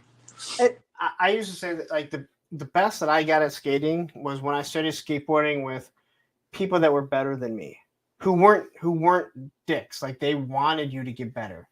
Where there was a time, and I had a lot of fun. And one of these guys is still a really good friend. I was by far the best skateboarder. It's hard to get better when no one that you're skating with is as good as you, right? Yeah. So when I started skating with people that were better than me, it was like just that pushing. So it has to be the same way because when you're talking to people that are customizing, that are better than you and understand, like you can ask them questions that someone else can't answer. Right. So in all aspects of life, I truly believe this. You rise to your level of competition. So yes. if you surround yourself with people who are not on your level, you're either going to sink down to them because your work is going to get lackluster because even when you take a step down, it's still going to be at a higher level than them, or you're going to rise to the challenge of the people who are, leaps and bounds above you. And that's what you got to do. You got to constantly follow that carrot and get further on down the line. No, and I love that philosophy because I agree with it 100%. I've always said if I'm ever in a gym and I'm the biggest guy, it's a fucking problem. Unless if there's no one else in the gym. I should never be the biggest guy in the gym. And I'm talking about more when I was working out all the time and I was a much bigger guy. Like I should never be the biggest guy. I don't ever want to walk into a skate park and be the best skater, especially now at 48 years old. All right. When I'm at a skate park and I'm the best skater, it's like, it better be a bunch of little fucking kids or me by myself. because I shouldn't be the best fucking skater at this age. That's for sure. But yeah, I mean, I love your philosophy, and everyone seems to love your stuff. I don't want. That's not awful. That's not a very backhanded comment. Everyone seems to love your stuff. Everyone loves your stuff. I mean, to hear the people rave about it, like you said, when you have stuff, when you have someone like Articulated Ninja that is showcasing your stuff and discussing it, I mean, that says a lot. Shout out to him, man. I mean, he really got, when he showed my that $20 crawler, I mean, I got like 500 subs, right away. You know what I mean? He has, he's got that much influence and that big of a following. So, he has a huge influence. He does wonderful posing. I've seen some of his custom stuff that's pretty good. So when you see people that are recognizing you, you feel. And again, the other people, I really don't want to get into them because they're two people I could really care less about. But it does mean a lot because, one, when it comes to Viper Island, the guy has a huge, well, I'm not going to get into it. He bought a lot of his subs. But but he does have a lot of people because I see the people on the Facebook groups that watch this stuff. So when you get your name out there, whether it be on something like that, because that guy, he actually shouted out one of my videos. Again, I don't know why he did, but whatever. Olive Branch, maybe. I think it was more of him trying to play games. Oh well. I mean, I know, I know that you don't like Iron Ken or whatever and all that kind of stuff. But to me, those were the guys who, irregardless of what other people think about them, I still have to give them credit for what they did for me. And and you should. I tell everyone because I don't like someone, and we're going to go off on a tangent here. If I don't like someone, I don't expect anyone, including friends of mine, to not like them. Like that's my personal issue. I'm not someone who ever says, "Hey, I don't like that person. You can't be friends with them." There's been a few guys, and no one that I talk to, but there have been a few guys that I have heard from that talk about certain YouTubers that they're like, if you're friends with someone they don't like, they won't even talk to you. Yeah, I mean, I've had I don't people get it. I've had people comment on my videos where I've shouted out, hey, I got this idea from Iron Ken. Shout out to Iron Ken. He's the one that inspired me and motivated me to start my stuff. Given that man is proper, whether or not I agree with everything he says, no, I'm my own man. I see things my own way, just like I don't agree with everything anybody says. But people would tell me, you shouldn't be shouting him out. You shouldn't be mentioning him. He's a terrible person. He's all these things. And all I can do is go by the experiences that I had with him and the limited amount of conversations that me and him had. He was extremely cordial. He was extremely professional. He had enough to inspire me and suggest that I do this. So, I can't ever, because of that, I'll never say anything, derogatory or negative, whether I agree with what he says in his content or not, because I'll always give that man as proper as that he convinced me enough to start my channel. And I mean, I say that like everyone has different experiences with people. Same with like when I do reviews. This is my experience when I'm looking at a figure and I'm reviewing it, right? Doesn't mean it's going to be your experience. Right. And like your experience with whoever it is, whether it be owners of companies, designers of companies, other YouTubers, just people in the chat, that's your experience and you shouldn't base it. And whether you like someone or not, and I truly do believe this, you should give credit when credit is due, whether you like the person or not. I 1,000%. Unless if you know for a fact that it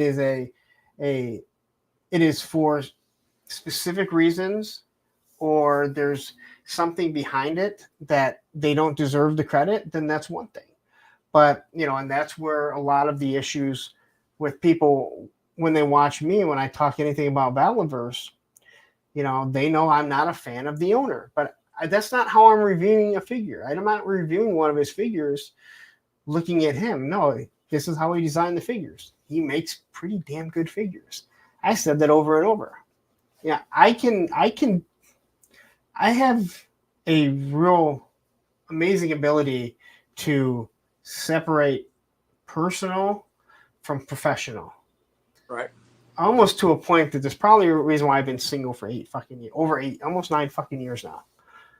There just isn't anybody good enough yet that you've met, Lawrence. Yeah, that's exactly it. You haven't met anybody to your level yet. Because I'm an asshole. But no, no. And again, I don't. I almost like. I almost feel insulted sometimes when people try and justify like why they don't have a problem with someone. Like you don't ever have to justify that you like someone. And I'm not saying you did this, but when someone tries to justify like why they like someone or don't have a problem when I don't like him, it's like that's not your fucking cross to bear. You know, Yeah. like you should never have to justify that to anyone. Yeah. You know, I agree. for anyone in any walk of life. Like you don't have to justify. That's your choice. You know, unless you say Michael Jackson is a good person. You don't like Jackson, Lawrence? He was a child molester. I'm not a big fan of child molesters myself. No, I'm not either. Or if you try and tell me OJ was innocent, he was not. He so wasn't. We're not gonna go down that road, all right? That is for Pop Blenders. That is for Pop Blenders. It's channel. We can talk about it there. Oh, look at the puppy. Yeah, there's my boy. You can actually pick him up. Yeah, he's a little guy. He's only like 25 pounds. Yeah, mine would love that, I think, but he's too big. No, but I mean, I do. I mean, I love what you're doing. I also love how you have integrated yourself into communities, right? Like that is something that I think a lot of people creating content, they don't do. They only want to talk to. They seem like they only want to reach out to bigger content creators rather than be in getting to know the actual people that they're the ones that actually build your community. But since you started being in here, you're talkative, you're talking to everyone. Like I said, I've seen you in a toy kind of mood numerous times, and I know you from Tony and KJ's talked about you. What? I said they're all great guys. The whole toy kind of mood lineup. There isn't a bad apple in that bunch. They're all. Have you met Travis yet? I like. Here's the thing. That's what makes that show and that team so great is no two are the same. You know what I'm saying? It would be like if you were like, you like wrestling, right, Lawrence? I used to be big into it, not so much anymore. Right. So I mean, imagine a wrestling show that was all baby faces. How would be awful.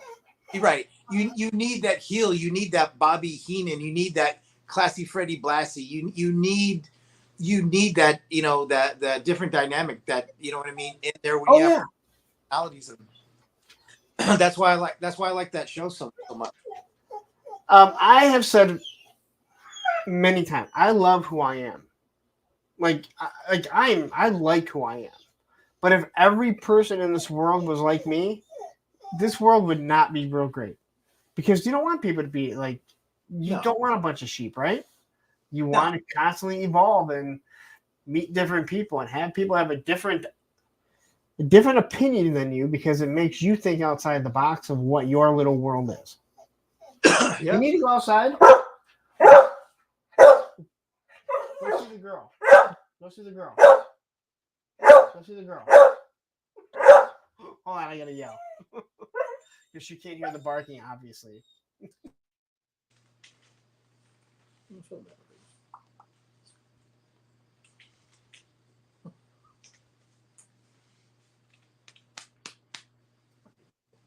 All right. She hasn't come out. Usually she's the first one to come out. Yes, Roman Reigns. That's Johnny Reno, 2 dogs, 1 show. So as we come to set to come to a close here, you kind of talked about it, but what are your, like, do you have future plans that you want to do for your social media, either be on Instagram or YouTube? Yeah, I'd like to, obviously kind of continue what I have, but I do have some things that I'm working on for the future. I have a line of products that I'm working on for stuff. So I've been building prototypes and stuff like that, and once I get like the patent pending and all that kind of stuff, I'm gonna put those out there and see how they do, and then. I'm going to continue with the customs and all that kind of stuff. And then I'm also actually, Now, products for toys or for? yeah. So Okay. yeah. Now, are you looking at, and I don't want you to reveal anything. Is it 3D printed or actual like plastic mold injection or? It's stuff that I have to sort of hand build. Okay. But eventually, I'm hand building the prototypes. But eventually, if I can find some way to get it manufactured, whether it be 3D printed or through a plastics company or something like that, I would, depending on, obviously the costs, you know what I mean, and all that kind of stuff. But if not, I'm prepared to hand make every one, depending on how much it takes off. And I'm also writing a GI Joe book or story or narrative or whatever it is that I've been working on for the last couple of years that I would like to get finished in this next year. Well, you better get the password so you can at least get monetized and make some money from all these, Right. I mean, honestly, I'm looking at your stuff here, and you have over 1,000 views on almost every single video of yours. 2K here. I saw one with 11K. I mean, that's income you're missing out on.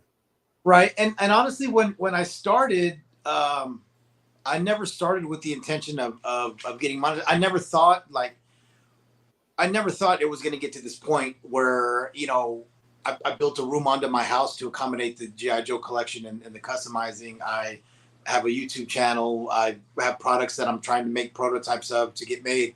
A G.I. Joe story a narrative that I'm trying to write to either make, graphic novels, a comic book series, or whatever it is that I could shop it around to. I had no idea that it was going to spiral into all of this craziness just from getting those the first 6, right? The double zero Snake Eyes, and then the first wave of 5.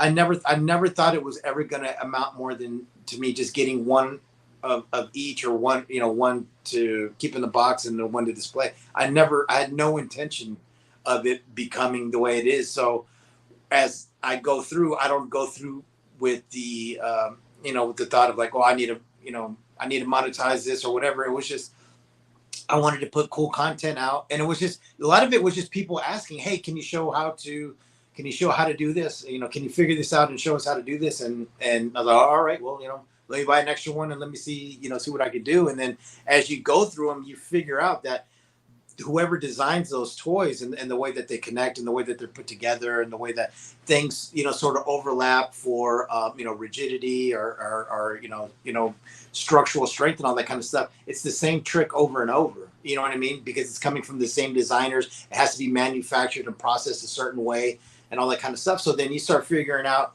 all of Hasbro's little tricks, and then you start taking apart other toys, the WWE toys, the HM Armed Forces toys, or whatever it is, the New Ray, ATVs and all that kind of stuff. And you start to realize that all manufacturers sort of have these sort of similar, tricks or techniques in the way that they build their toys.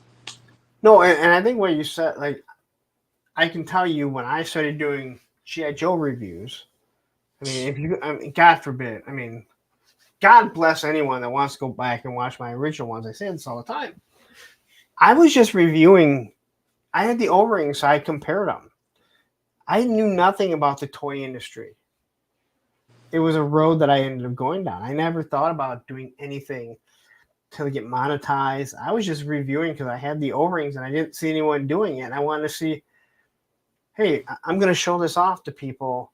So if they see this and they Google it, maybe they'll find out, oh, look, they have the same, they have the gun on the side, but you can see what's different on them and everything like that. It was when the show started building, and the guy that gives me all the stuff that I don't buy, that I review. He doesn't give it to me, but he lets me review it. Greg, he was the one that first mentioned about getting monetized. And that's when I actually really started thinking about it. So that's why, like, for me, I've watched so much YouTube on monetization and growing a channel, doing better content. Yes, people, believe it or not, I do watch stuff about doing better content, even though I don't think I do much.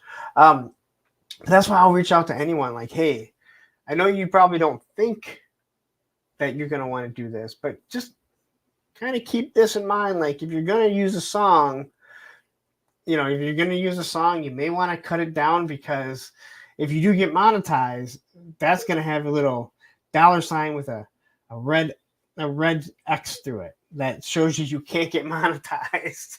Right. And if that video has 20,000 views and you get 10,000 of those views after you get monetized, well, you're not going to earn anything from that.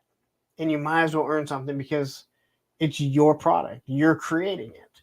So, but I was the same way. I never really thought that I was going to do anything with this.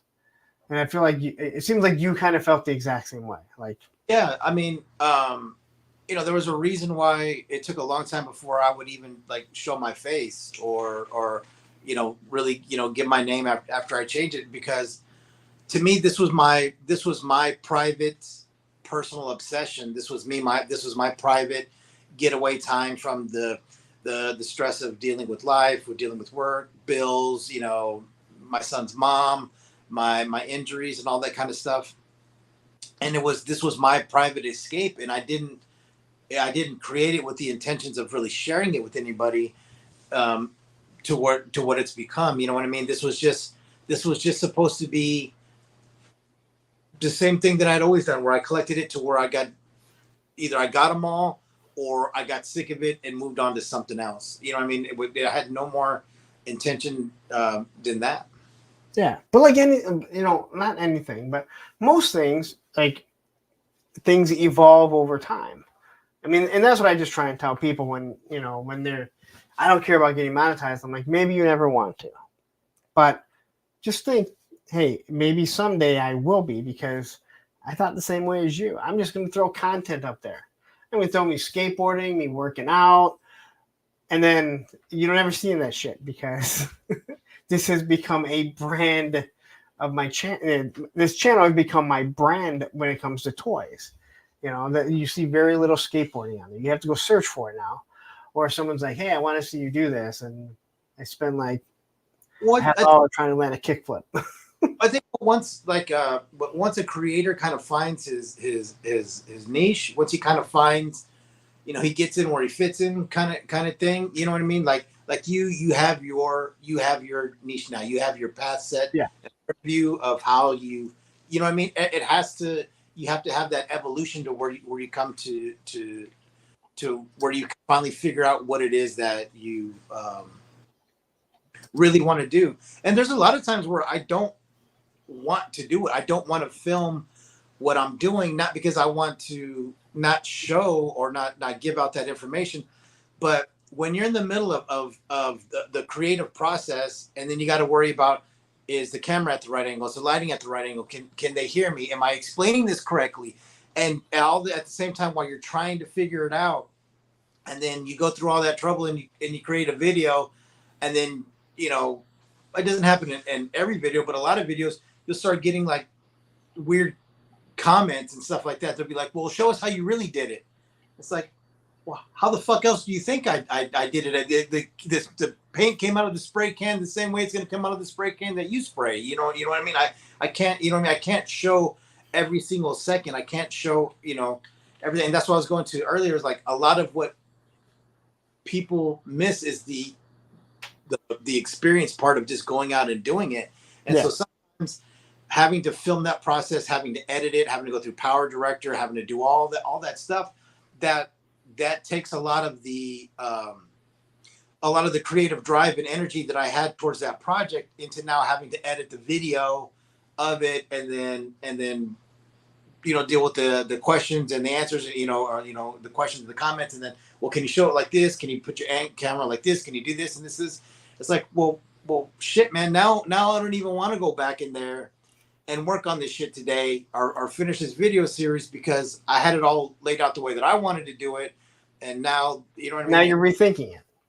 Right. And it's either that, or like I stopped doing a lot of videos after the moccasin one that I did.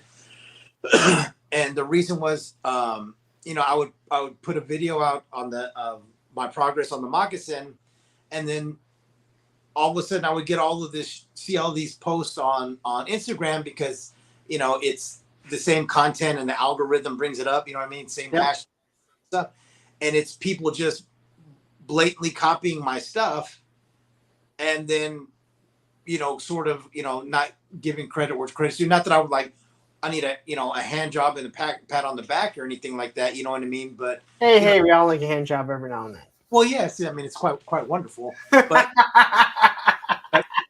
you know what I'm saying? But it was just like, man, you're just gonna copy my exact content, put it off as yours. You know what I mean? And pretend like you didn't just watch my video, or you didn't just watch, look at my post. And so that would that got me to a point where I was like, well, fuck this. Why am I doing all this, going through all this work, just for me to get 100 likes on that post, and then the guy that copied my shit got 500 likes.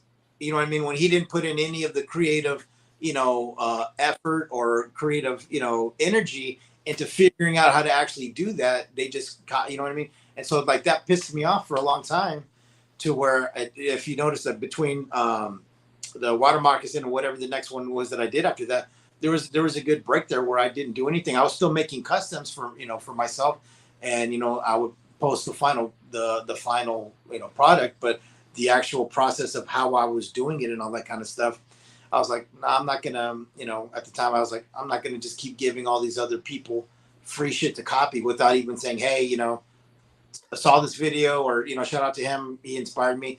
Because if you look at all of my shit and every single thing that I've done, whoever it was, if I didn't think of it on my own, or it was, it was somebody else's idea, or somebody challenged me, or was something else that I saw, I'll always do my best to put that other person's name out there. Hey, I saw so-and-so do it. This is my attempt at it. Or so-and-so hit me up, and this is, what they asked if I could do. You know what I mean? I've never ever blatantly just took somebody else's shit and then redid it and then, posted it as mine. And yeah, Johnny Reno says that happened to me before, and I had people talk shit to me thinking I copied them. Dude, that same thing happened to me with the Lightyear plasma drill, where I turned it into a flak, and I lucked out by getting that without even looking for it. I was looking for a different Lightyear ship, and that popped up on Amazon, and I got it even before like Dan, the Pixar man, even got to review it and get it when he was doing all the Lightyear stuff. And I put it out there and showed it, and it got a shit ton of views. And then I started getting stuff like, yeah, it's nice that you copied so-and-so, but I like the way he did it better. You know what I mean? Why are you copying his stuff? And then I would go and look, and that guy's video was, like a month old. And then I look at my video, and it was 2 years old. And they're telling me that I was out there copying other people's shit. And I was like, man, I can't. Now, see, that's a point I never really thought about from customize. Like, yeah, like it's not that you care so much that someone is inspired by it, but when they think that when you can clearly see they've copied. And again, I know where I'm at, like the whole YouTube thing and how I do reviews. There have been people that try to do the same thing that I do, and that's fine. You always want to put your own take on it, but to have somebody like kind of criticize you that you copied off someone else when in actuality it was the other way around, I could see how that's a little disheartening and a big like fuck you, fuck you. Like, artist, man. I mean, I've been an artist for a long time, and there's creativity thieves in every aspect of life, man. Because I don't give a fuck what kind of job you have. It takes creativity to problem solve, to troubleshoot, or whatever it is. And so me being, a tattoo artist, people are always interested in original work, original flash, original ideas, original stuff. And you got all these culture vultures and these creativity thieves that just jack your shit, and it's really frowned upon, and in the tattooing community. So that's the same way that I look at it here. This is my creativity. Yeah, I don't really, I don't feed my family the way that I do with tattooing, but just the fact that I went through, or whoever it is went through the effort of actually thinking something out, creating it, and then for people to just people that you're never going to meet, they know you're never going to meet them, you're never going to see them anywhere, and then for them to just kind of ride your coattails or jack your shit, man, that's, to me, that's not cool. No, I'm with you 100%, man. 100%. So, but I think it is time to wrap it up. I think my daughter's asleep because she hasn't come in here listened to him bark. It's shocking. But you did give me over 3 hours of your time, which I definitely do appreciate. I want to say thank you very much. I love these. And as I told you earlier, sometimes not even sometimes, mostly for people that I had very little contact, and we've chatted a little bit, but I really didn't know you. The easiest ones for me to do, just because I don't know. Like I said, when I didn't, when I had Matthew on, even he says, he's like, you already know that. I'm like, I know that, but everyone else doesn't. Like, you don't, you have to remember to lead the people into like, hey, tell them about it. So I want to say thank you very much. Tell anyone where they can find you. So you can find me at Gun Bunny Customs on Instagram, and Gun Bunny Customs, I think it's like 1148 or something like that on drop a link right now on YouTube. That's the only social media I have. I don't do Facebook or Twitter or any of that other shit. I don't really. I'm not a computer or a social media kind of guy. And there are links to both his Instagram and YouTube in the description. So please, feel free, please, after you hit like and subscribe here, click on those and go over there. Even though he's never going to be able to get the email. I mean, if there's some kind of IT guy out there, computer guy out there who can kind of assist me on that. Like I said, I'm a paint and draw kind of artist. I don't do like computerized shit in any way. I mean, I have to use Procreate for my job to create outlines and stuff like that, but I'm not a computer savvy guy or any of that stuff. And so, it's, and then, you get to the point where it's like, all right, I can't figure it out. So fuck it. You know what I mean? Let's just move on. Oh, believe me, I get that. That's why I do everything on my iPhone, because I know how it's done. And I really need to work on dabbling on other programs to actually learn how to edit. But I'm never going to do my reviews like that. And that's most of my content right now. So it's like, do I really want to do that? Got your process, man. You got to stick, write it out. Now, do you have anything coming up? As far as? Videos that are coming out, any type of content? No. Customs? Not right now. I am working on I broke down a stinger. I got a third stinger to paint up. So I have it all broken down, and I just haven't figured out the color combination that I want to use for it. It's going to be Python Patrol, because everybody knows I love Python Patrol and Tiger Force, and they're going to come out with a Tiger Force stinger anyways, probably next year. You know what I mean? So I'm got to do a Python Patrol one. So will you be breaking apart a dragonfly when it comes? Oh yeah, I got 3 dragonflies for the same thing. One to keep box, one to open, and then one. I'm gonna make a Tiger Force one. The Tiger, whatever it is, the Tiger fly. Yeah, I forget what it's called because I never had it. Yeah. All that came after my time. Like all that was like after. I don't have one Tiger Force figure. Yeah, I didn't get any Tiger Force as a kid. I thought it was kind of hell. I was more into the more realistic military aspect of it because of my father and uncles and all that kind of stuff. And I didn't really even get into Tiger Force until I did that Tiger Force Ram, and then it got such a huge response that I just kept doing Tiger Force shit, and then that went into Python Patrol, and now that's sort of what is almost expected. Yeah, and like Paul says here, yeah, we can't wait to see the customize a dragonfly. And I'm with you for sure. Like seeing the stuff that he does and what other people do, it's again, it's inspiration to watch. It's not something I ever like think about doing because I've never painted. So, but to watch what you guys do, I think it's awesome. And the fact that there's so many 3D printers right now that are helping you guys add to it. You know, they let us kit bash, but they let the customizers to say, hey, you know what? Here's this piece and here's that piece.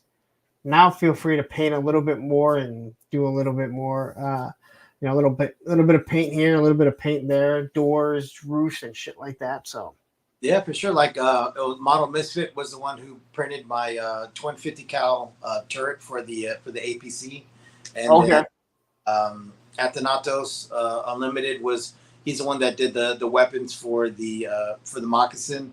You know what I mean?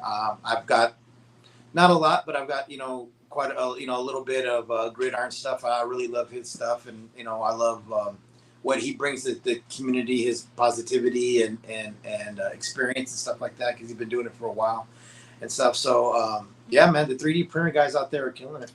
yep. Sean Jones says, "Gun Bunny, love all your videos."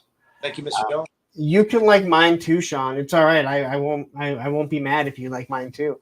But anyway, I think it's time to wrap it up. Someone is right by the door and going to let me out. So again, thank you very much for tuning in. I can't wait to see what your next thing is going to be. To everyone else, if you are a channel member, we will be doing a Punk Spit tomorrow at 10 p.m. And everybody else, we'll be here Monday night to count down the Rattler and see if we hit 19,000, which I think is going to be perfectly fine.